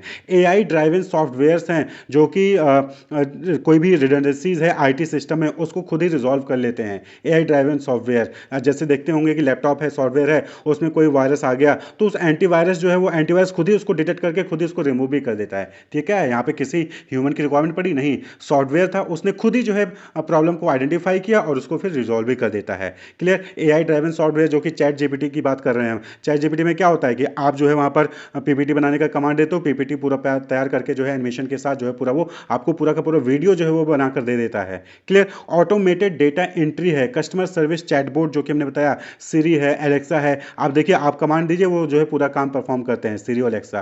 क्लियर? तो ये भी ऑटोमेटेड डेटा एंट्री या फिर कस्टमर सर्विस चैटबॉट्स कहलाते हैं। इसी तरीके से सीएनसी मशीन होती हैं जो कि ऑटोमेटेड टूल्स होती हैं, कंट्रोल की जाती हैं कंप्यूटर प्रोग्रामिंग द्वारा।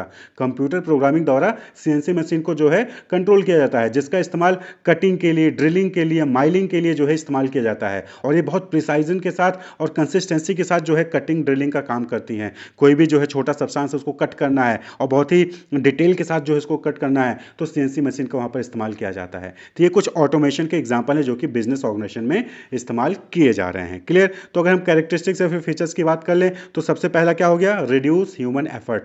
ऑटोमेशन जो है वो ह्यूमन एफर्ट को कम करता है और ह्यूमंस को फ्री करता है, जिससे कि जो भी दूसरे कॉम्प्लेक्स टास्क हैं जो कि मशीन नहीं परफॉर्म कर सकता है, मशीन के द्वारा नहीं परफॉर्म किया जा सकता है, वो उस पर फोकस कर सकें। तो automation is used for repetitive and manual task. जो भी मैनुअल टास्क हैं, जो भी रिपीटेटिव नेचर के हैं, उनके लिए हम जो है वहाँ पर मशीन का इस्तेमाल करके वहाँ पर उस काम को कर लेते हैं, और जो भी कॉम्प्लेक्स जॉब है उसके लिए हम ह्यूमंस को फ्री कर देते हैं, वो कॉम्प्लेक्स जॉब को परफॉर्म करेंगे। यूज ऑफ टेक्नोलॉजी, तो ऑटोमेशन में टेक्नोलॉजी का इस्तेमाल होता है। It involves physical system like robots, machine और digital system like software, AI, इन सब का इस्तेमाल जो है ऑटोमेशन में किया जाता है। इंस्ट्रक्शन फॉलोज इंस्ट्रक्शन, जो ऑटोमेशन में मशीन्स होते हैं वो इंस्ट्रक्शन को फॉलो करते हैं। उनको जो भी आप प्रोग्राम सेट कर देंगे, जो भी आप उनको कमांड दे देंगे, उसको वो फॉलो करते हैं। Automated system execute preset instructions to complete job without constant human supervision, यानी कि आपने वहां पर उनको जो भी एक बार कमांड दे दिया, जो भी प्रोग्रामिंग सेट कर दी, इंस्ट्रक्शन दे दिया, उसके हिसाब से वो काम परफॉर्म करते जाते रहेंगे, आपको बार बार वहाँ पर उनको सुपरवाइज करने की जरूरत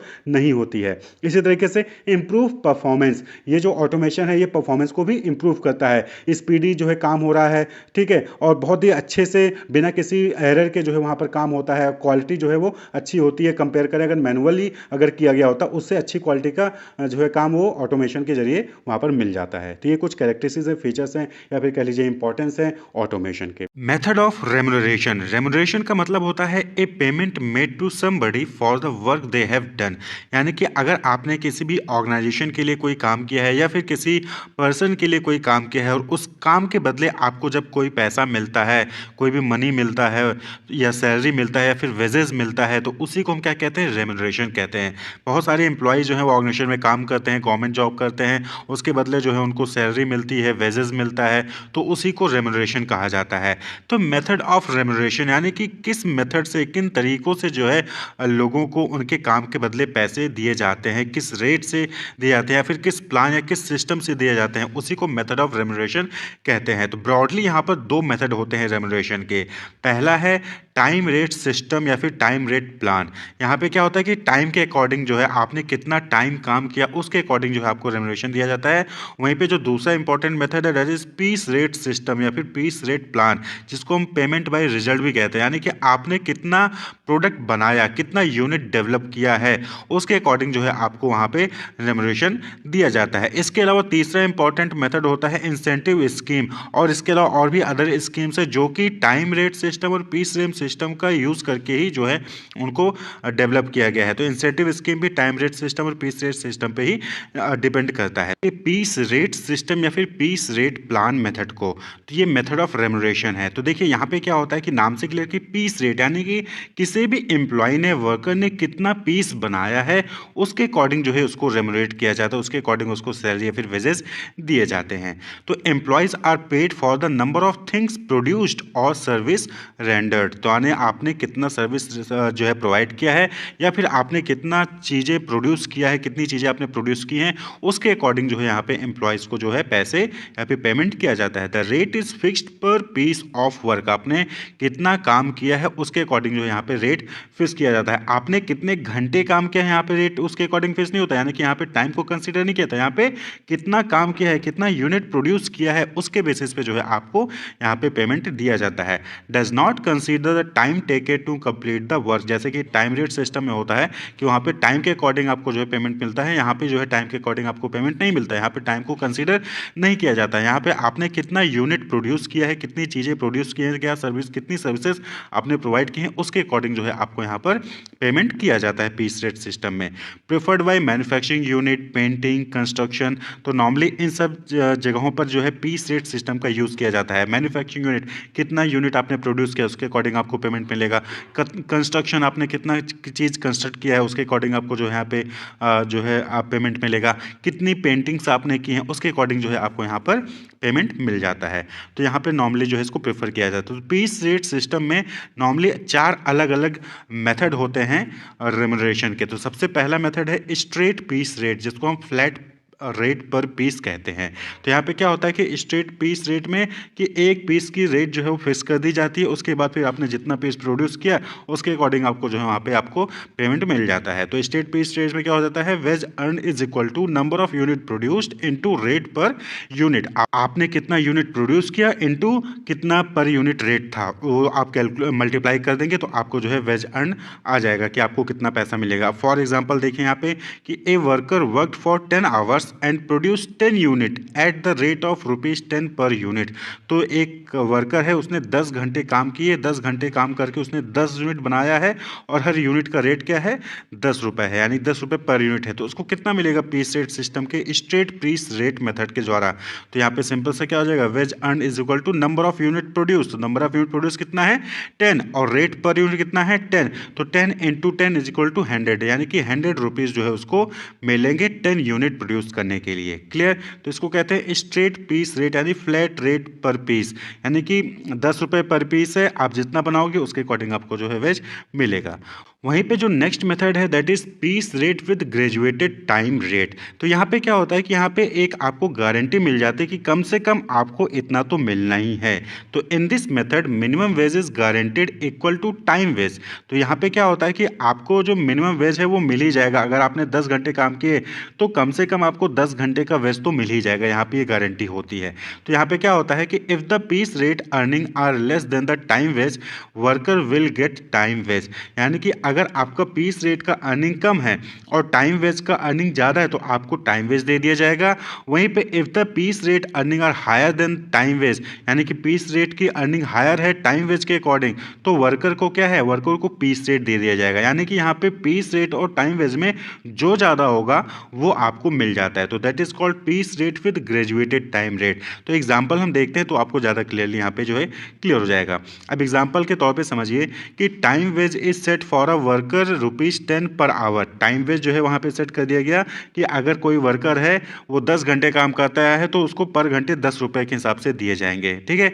a worker produce 10 unit at the rate of 20 in 10 hours. तो एक वर्कर है उसने 10 घंटे में 10 यूनिट प्रोड्यूस किया है और हर यूनिट का रेट क्या है, 20 रुपीज़। तो अब बताइए आपको उसको कितना मिलेगा। पीस रेट सिस्टम के अकॉर्डिंग आपको यहाँ पे बताना है। तो पीस रेट सिस्टम में जो दूसरा मेथड है ग्रेजुएटेड टाइम वेज में, तो यहाँ पे क्या है, यहाँ पे उसको कम से कम मिनिमम वेज की गारंटी है कि कम एटलीस्ट उसको टाइम वेज मिलेगा, एटलीस्ट उसको टाइम वेज मिलेगा। लेकिन अगर पीस रेट ज़्यादा हुआ तो फिर उसको टाइम वेज नहीं मिलेगा बल्कि उसको पीस रेट मिल जाएगा। तो अब यहाँ पे देखिए, यहाँ पे क्या है कि जो टाइम वेज है, अगर हम टाइम वेज की बात करें तो वो 10 घंटे काम कर रहा है और उसको 10 रुपये पर घंटे मिलेंगे टाइम वेज के अकॉर्डिंग, तो यानी कि टोटल 100 रुपये मिलेंगे।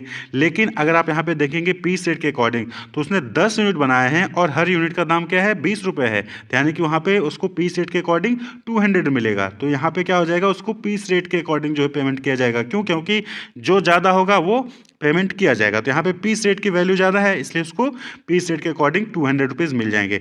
तो टाइम वेज फॉर 10 आवर कितना हो गया, 10 इंटू 10 100 हो गया।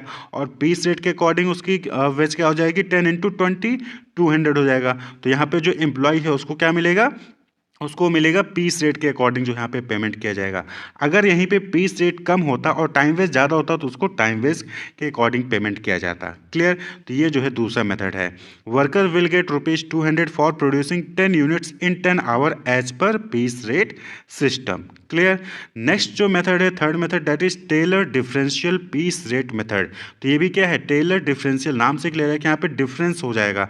यानी कि जो वर्कर है वो कितना पीस प्रोड्यूस कर रहा है उसके अकॉर्डिंग जो है उसको यहाँ पे अलग अलग रेट जो है पर पीस डिसाइड किया जाता है। यहाँ पे डिफरेंशियल पीस रेट है, यानी कि आप जो है 10 यूनिट बनाओगे तो आपको 10 रुपये पर यूनिट के हिसाब से मिलेगा। आपने अगर 7 यूनिट बनाया तो आपका जो है पर पीस रेट चेंज हो जाएगा। पर पीस रेट जो है यहाँ पे चेंज हो जाता है। यहाँ पे फ्लैट पीस रेट नहीं होता, यहाँ पे जो पीस रेट है वो चेंज होता रहता है depending on the number of unit produce. तो Taylor differential piece rate method जो है ये FW टेलर, जिसको हम फादर ऑफ साइंटिफिक मैनेजमेंट भी कहते हैं, उन्होंने जो है ये मेथड डेवलप किया। उन्होंने क्या किया कि यहाँ पर एक स्टैंडर्ड आउटपुट जो है पहले से ही फिक्स कर दिया। एक स्टैंडर्ड आउटपुट उन्होंने पहले से फिक्स कर दिया। उसके बाद the worker who exceed the standard output with in the stipulated time must be paid A high rate of high production. तो यहाँ पे क्या किया, एक स्टैंडर्ड आउटपुट फिक्स कर दिया। अब जो वर्कर उस स्टैंडर्ड आउटपुट से ज़्यादा प्रोड्यूस करेगा उसको ज़्यादा रेट से जो है वहाँ पे उसको अब पेमेंट किया जाएगा। वहीं पे कोई ऐसा वर्कर जो उस स्टैंडर्ड आउटपुट से कम प्रोड्यूस करता है तो उसको कम रेट से जो है उसको वहाँ पे पेमेंट किया जाएगा। तो यहाँ पे क्या है, यहाँ पे जो पीस रेट है, पर पीस रेट वो चेंज होगा। यहाँ पे पर पीस रेट वो चेंज हो रहा है। अब एग्जांपल हम समझते हैं तो आपको क्लियर होगा। For example, standard output is fixed for the days 8 unit, यानी कि एक दिन में 8 यूनिट जो है कम से कम बनाने हैं, ये स्टैंडर्ड आउटपुट फिक्स कर दिया गया।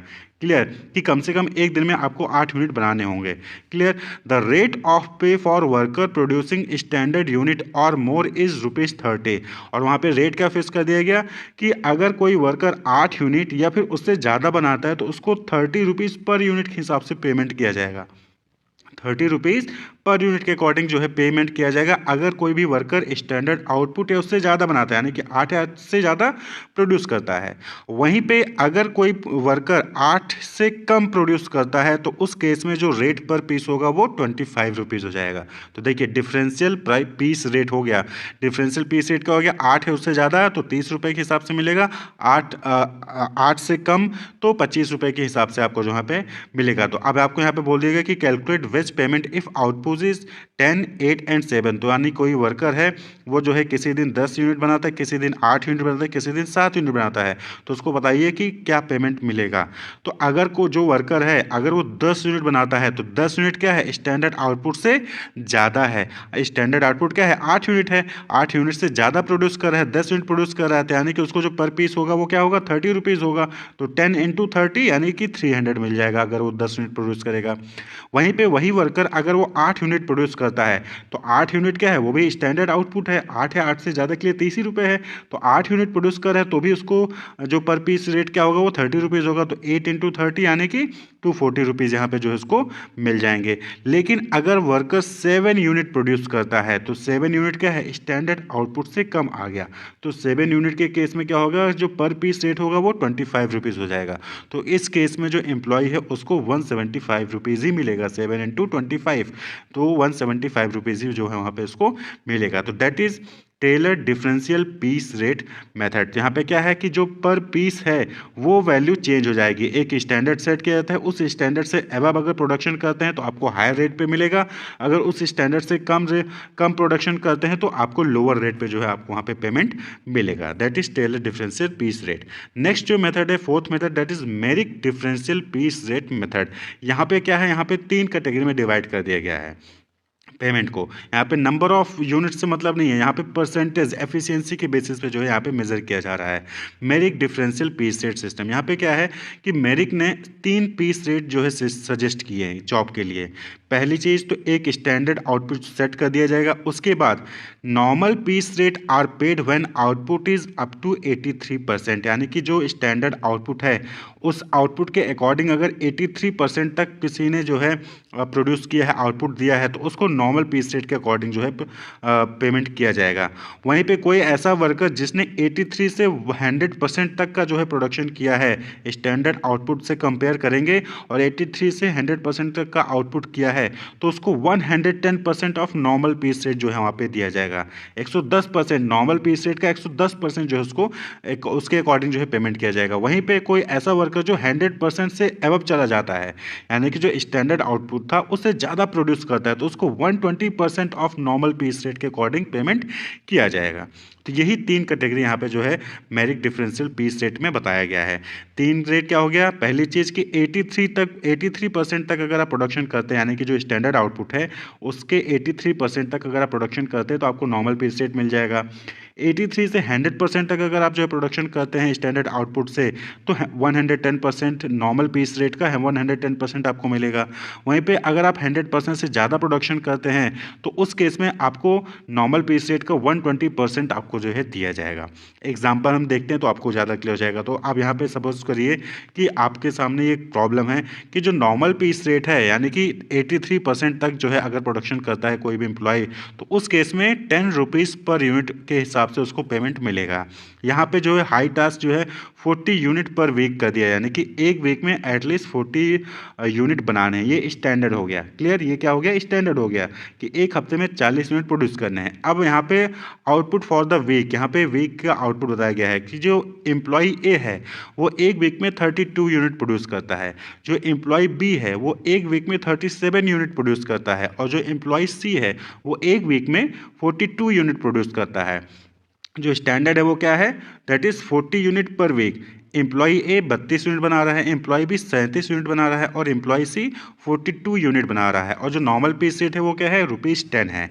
क्लियर। तो अब आपको क्या करना है, पहले एफिशिएंसी निकाल लेनी है, यानी कि किस वर्कर ने कितना परसेंट जो है काम किया है, कितना परसेंट टारगेट किया है, तो आपको एफिशिएंसी निकाल लेनी है। तो अगर आप एम्प्लॉय ए की बात करें तो जो स्टैंडर्ड है वो 40 यूनिट है और एम्प्लॉय ए ने 32 यूनिट बनाया है, तो यानी कि उसने कितना परसेंट जो है अचीव किया है, 80%।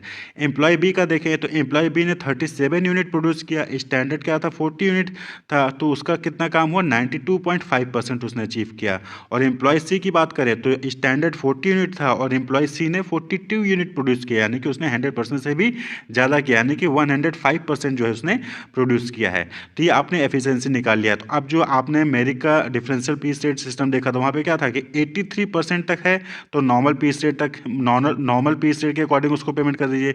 83 से 100% के बीच में आउटपुट है तो उसको 110% दीजिए नॉर्मल पीस रेट का। और अगर 100% से एबव है, 100% से एबव प्रोडक्शन है तो उसको 120% जो है नॉर्मल पीस रेट का दीजिए। तो उसी के अकॉर्डिंग आपको जो है कैलकुलेट कर लेना है। तो वेज क्या हो जाएगा, ए का 32 इंटू ₹10 इज इक्वल टू ₹320। अब देखिए 32 यूनिट प्रोड्यूस किया तो 32 यूनिट क्या है, 80% है स्टैंडर्ड जो आउटपुट है, यानी 40 का 32 क्या है, वो 80% है, तो यानी कि 83 से कम है, तो 83 से कम है तो नॉर्मल पीस रेट के अकॉर्डिंग उसको पेमेंट कर दें। तो नॉर्मल पीस रेट क्या था, 10 रुपीज़ है, तो 32 इंटू 10 कर देंगे, 320 रुपीज़ को पेमेंट हो जाएगा। अब यहाँ पे आता है बी, तो बी का देखेंगे तो 92.5% उसने अचीव किया है, बी ने 92.5% अचीव किया, यानी कि उसको 110% के अकॉर्डिंग जो है वहाँ पे पेमेंट किया जाएगा। तो बी ने कितना प्रोडक्शन किया था, 37 यूनिट किया था, तो 37 यूनिट इंटू 10 इंटू 110%। तो यहाँ पे आप सिंपल सा 37 इंटू 11 भी कर सकते हैं। 11 यानी कि 10 का 110% कितना होगा, 11 रुपीज़ होगा, तो 11 रुपीज़ के अकॉर्डिंग उसको पेमेंट होगा। तो 11 इंटू 37 कर देंगे तो 407 ही आएगा। इसी तरीके से सी की बात करें तो सी में देखेंगे तो उसने स्टैंडर्ड आउटपुट क्या था, 40 था और उसने 42 यूनिट प्रोड्यूस किया, यानी कि 100 से ज़्यादा प्रोड्यूस किया, तो 120% ऑफ नॉर्मल पीस रेट के अकॉर्डिंग पेमेंट होगा। तो 10 रुपीज़ का 120% कितना हो जाएगा, 12। 10 रुपीज़ का 120% कितना होगा, 12, यानी कि 12 रुपीज़ के अकॉर्डिंग जो है यहाँ पे इसको पेमेंट किया जाएगा, किसको, सी को। तो 42 इंटू 12 कर देंगे तो 504 आ जाएगा। तो इस तरीके से जो है आप मेरिट के अकॉर्डिंग जो है कैलकुलेट कर सकते हैं। क्लियर। तो 83% या उससे कम है तो नॉर्मल पीस रेट जो है उसी के अकॉर्डिंग आपको पेमेंट कर देना है। 83 से 100% के बीच में अगर उसने प्रोडक्शन किया है तो आपको जो है 110% ऑफ नॉर्मल पीस रेट निकालना है, यानी कि यहाँ पे ₹10 था तो 110% 10 रुपये का क्या होगा, 11 रुपये होगा। 11 रुपये के हिसाब से जो है उसको पेमेंट कर दीजिए। वहीं पर अगर 100% से ज़्यादा का प्रोडक्शन किया है तो उस केस में उसको आपको 120% जो है नॉर्मल पीस रेट का देना होगा। तो 10 रुपीज़ का 120% कितना हो जाएगा, 12 हो जाएगा। 12 इंटू 42 करेंगे आपका 504 आ जाएगा। तो इस तरीके से पीस रेट सिस्टम जो है, पीस रेट सिस्टम का यूज़ करके आप जो है रेमुनरेशन कर सकते हैं। टाइम रेट सिस्टम या फिर टाइम रेट प्लान जो है क्या होता है और इसमें कैसे जो है आप रेमुनरेशन को कैलकुलेट कर सकते हैं। तो देखिए टाइम रेट सिस्टम या फिर टाइम रेट प्लान, तो नाम से क्लियर है कि यहाँ पे टाइम रेट यानी कि टाइम के अकॉर्डिंग जो है आपको रेमुनरेशन दिया जाता है।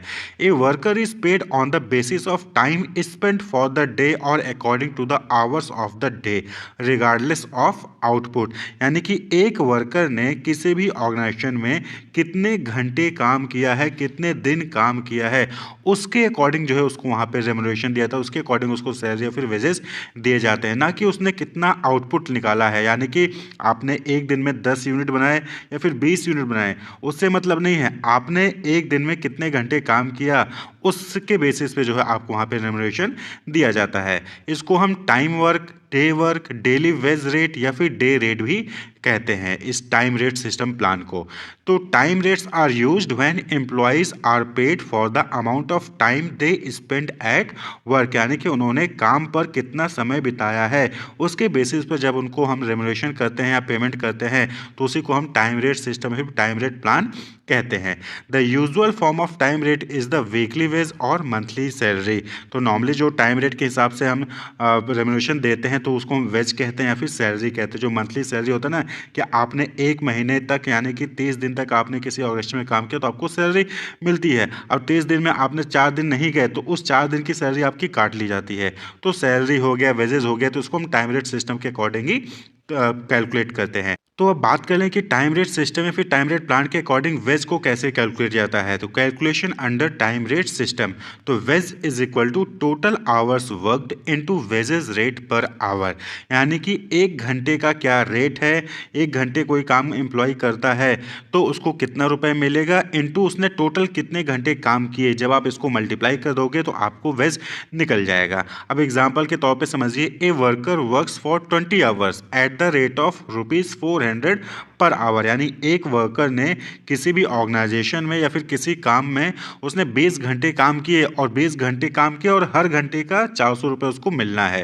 क्लियर, हर घंटे का रेट क्या है, 400 रुपये, और उसने 20 घंटे काम किए हैं किसी भी ऑर्गेनाइजेशन में, तो उसको कितना वेज मिलेगा टाइम रेट सिस्टम में भी टाइम रेट प्लान के अकॉर्डिंग। तो सिंपल सा, wage is equal to total hours worked into wage rate per hour. तो टोटल आवर को कितना है 20 आवर और वेज रेट पर आवर कितना है 400। तो wage is equal to 400 into 20 यानी कि 8000। तो यहाँ पर जो है एम्प्लॉय को, उस वर्कर को 8000 रुपीज़ जो है मिलेंगे अगर वो 20 घंटे काम करता है और 400 रुपये पर घंटे का रेट है। तो टाइम रेट सिस्टम में फिर टाइम रेट प्लान के अकॉर्डिंग उसको 8000 रुपीज़ मिलेंगे। तो ये जो है टाइम रेट सिस्टम में फिर टाइम रेट प्लान होता है। मेथड ऑफ रेम्यूनरेशन में इंसेंटिव स्कीम के अंडर हेल्से प्रीमियम बोनस प्लान जो है वो आता है। तो इस प्लान को जो है FA हेल्से ने दिया था। ये एक अमेरिकन इंजीनियर हैं और उन्होंने जो है ये वेज इंसेंटिव प्लान जो है 1891 में सजेस्ट किया था।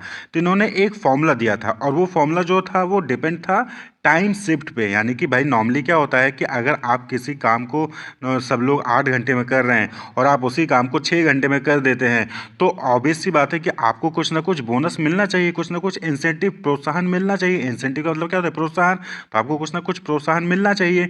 तो हेल्से ने एक फॉर्मूला जो है डिवाइस किया था और उन्होंने सजेस्ट किया था कि अगर कोई भी पर्सन जो है एम्प्लॉय वर्कर जो है वो स्टैंडर्ड टाइम से कम टाइम में किसी भी काम को कंप्लीट कर देता है तो उसको जो है 50% जो भी उसने टाइम सेव किया है उसका 50% का बोनस उसको जो है मिलना चाहिए। तो उसको कैलकुलेट करने के लिए उन्होंने फॉर्मूला दिया था।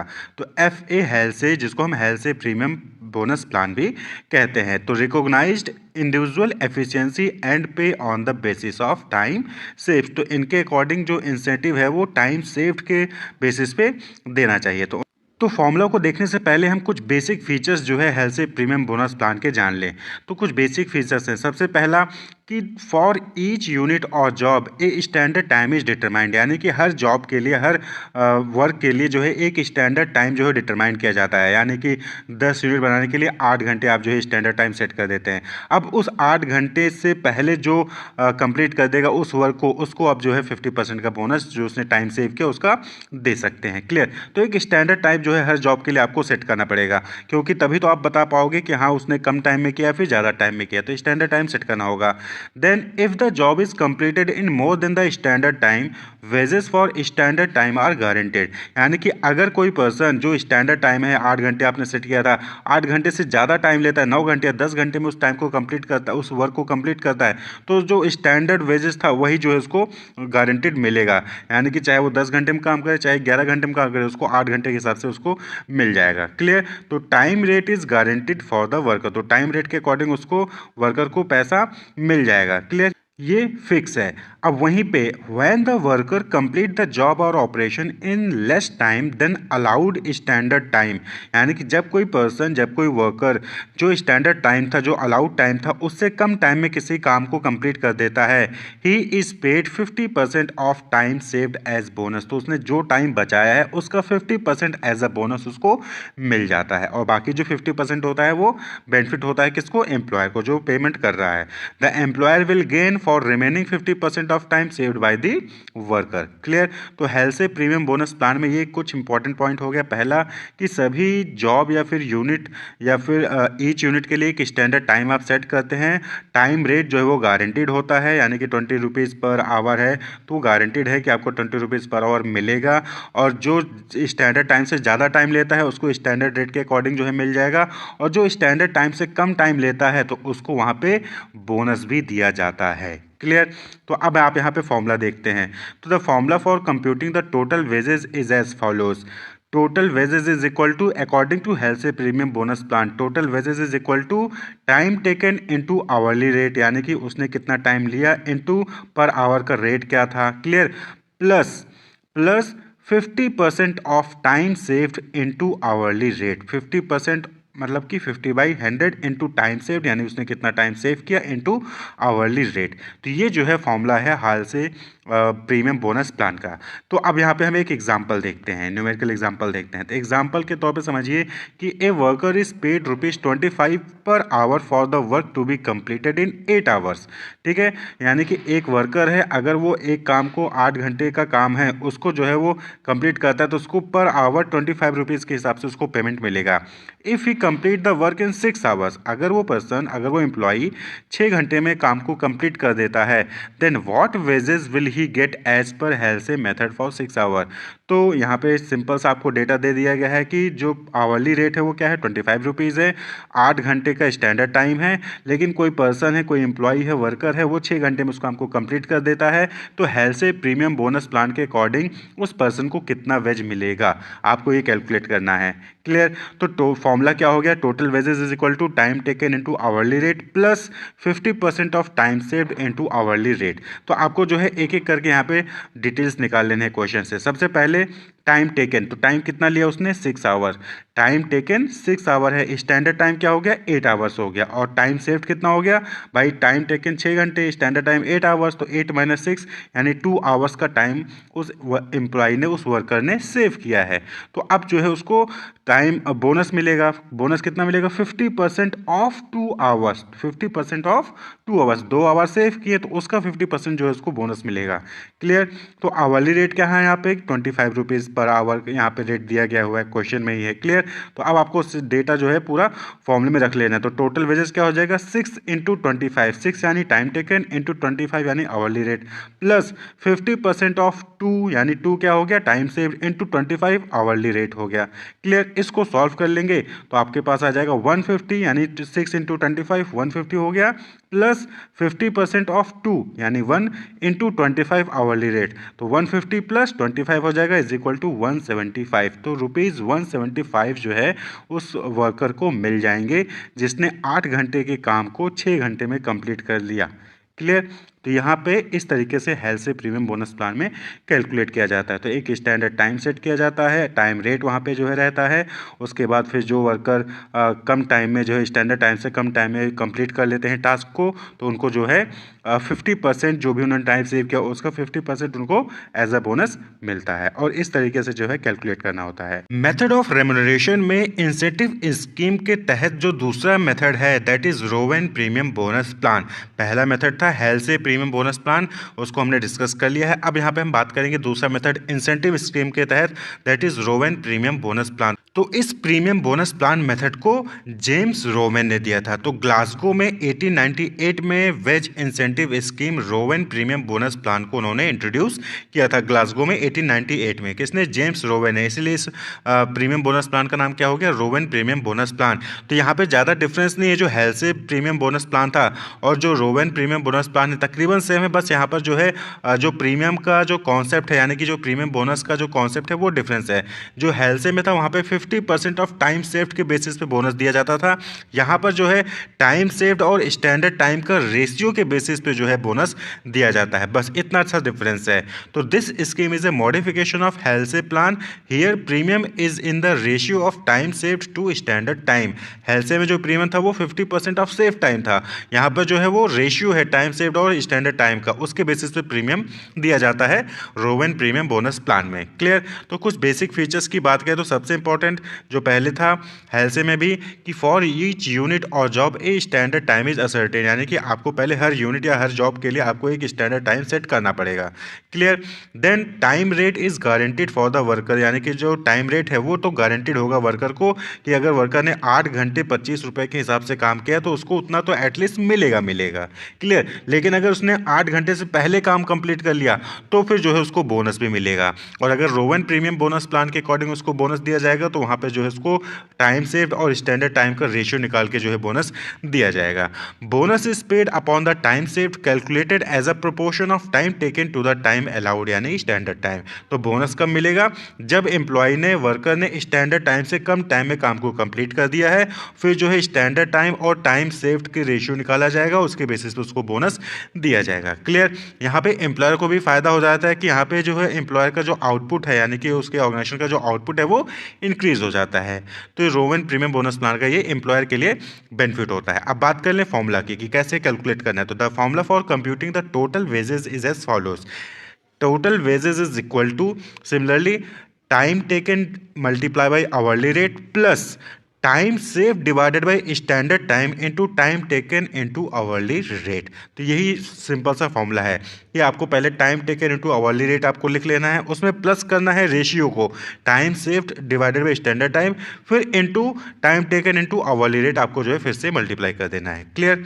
तो इस तरीके से जो है आपका फॉर्मूला है, आप इसको मेमोराइज कर सकते हैं, फॉर्मूले को समझ सकते हैं कि कितना टाइम लिया है into hourly rate plus ratio of time saved divided by hourly standard time into time taken into hourly rate. अब हम एक एग्जांपल देखते हैं कि कैसे आपको कैलकुलेट करना है। तो सपोज करिए कि एक वर्कर है जिसको 25 रुपीज़ पर आवर के हिसाब से उसको जो है पे किया जा रहा है और 8 आवर्स में किसी काम को कंप्लीट करना है। A worker is paid ₹25 per hour for the work to be completed in 8 hour. तो ये क्या हो गया? स्टैंडर्ड टाइम हो गया। 8 आवर्स क्या हो गया? स्टैंडर्ड टाइम हो गया।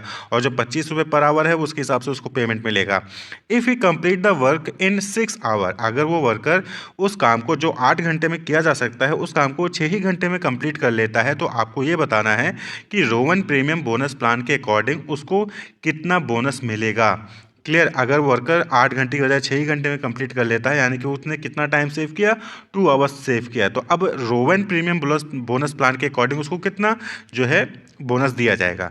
तो फॉर्मूला आपके सामने है, total wages is equal to time taken into hourly rate plus time save divided by standard time into time taken into hourly rate. तो आपको सिंपल सा डेटा पुट करना है क्वेश्चन से। तो सबसे पहले आपके पास देखिए टाइम टेकन कितना हो गया?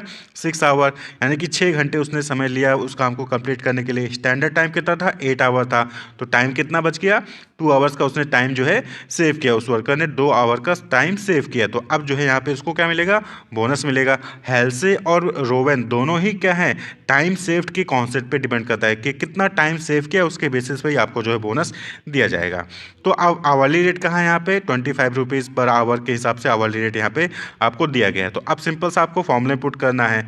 तो total wages is equal to time taken, यानी कि 6 आवर इंटू आवर्ली रेट 25। तो पहला ब्रैकेट जो है 6 इंटू 25 आपने कर दिया प्लस 2 डिवाइडेड बाई 8। तो 2 क्या है? टाइम सेव्ड, और 8 क्या है? Standard time. तो 2 डिवाइडेड बाई 8 इंटू 6 यानी टाइम टेकन इंटू 25 यानी कि आवर्ली रेट।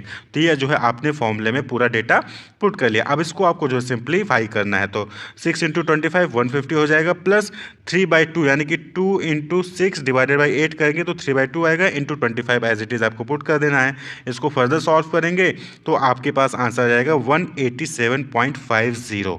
तो रोवन प्रीमियम बोनस प्लान के अकॉर्डिंग जो वर्कर है उसको टोटल वेज जो मिलेगा वो मिलेगा 187.50 रुपीज़ जो है वो मिलेंगे उस वर्कर को जिसने कि 8 आवर स्टैंडर्ड टाइम के अकॉर्डिंग 6 आवर में ही जो है काम को फिनिश कर दिया। तो इस तरीके से जो है आपको रोवन प्रीमियम बोनस प्लान के अकॉर्डिंग जो है टोटल वेज को कैलकुलेट करना है। Wish you all the best, keep watching.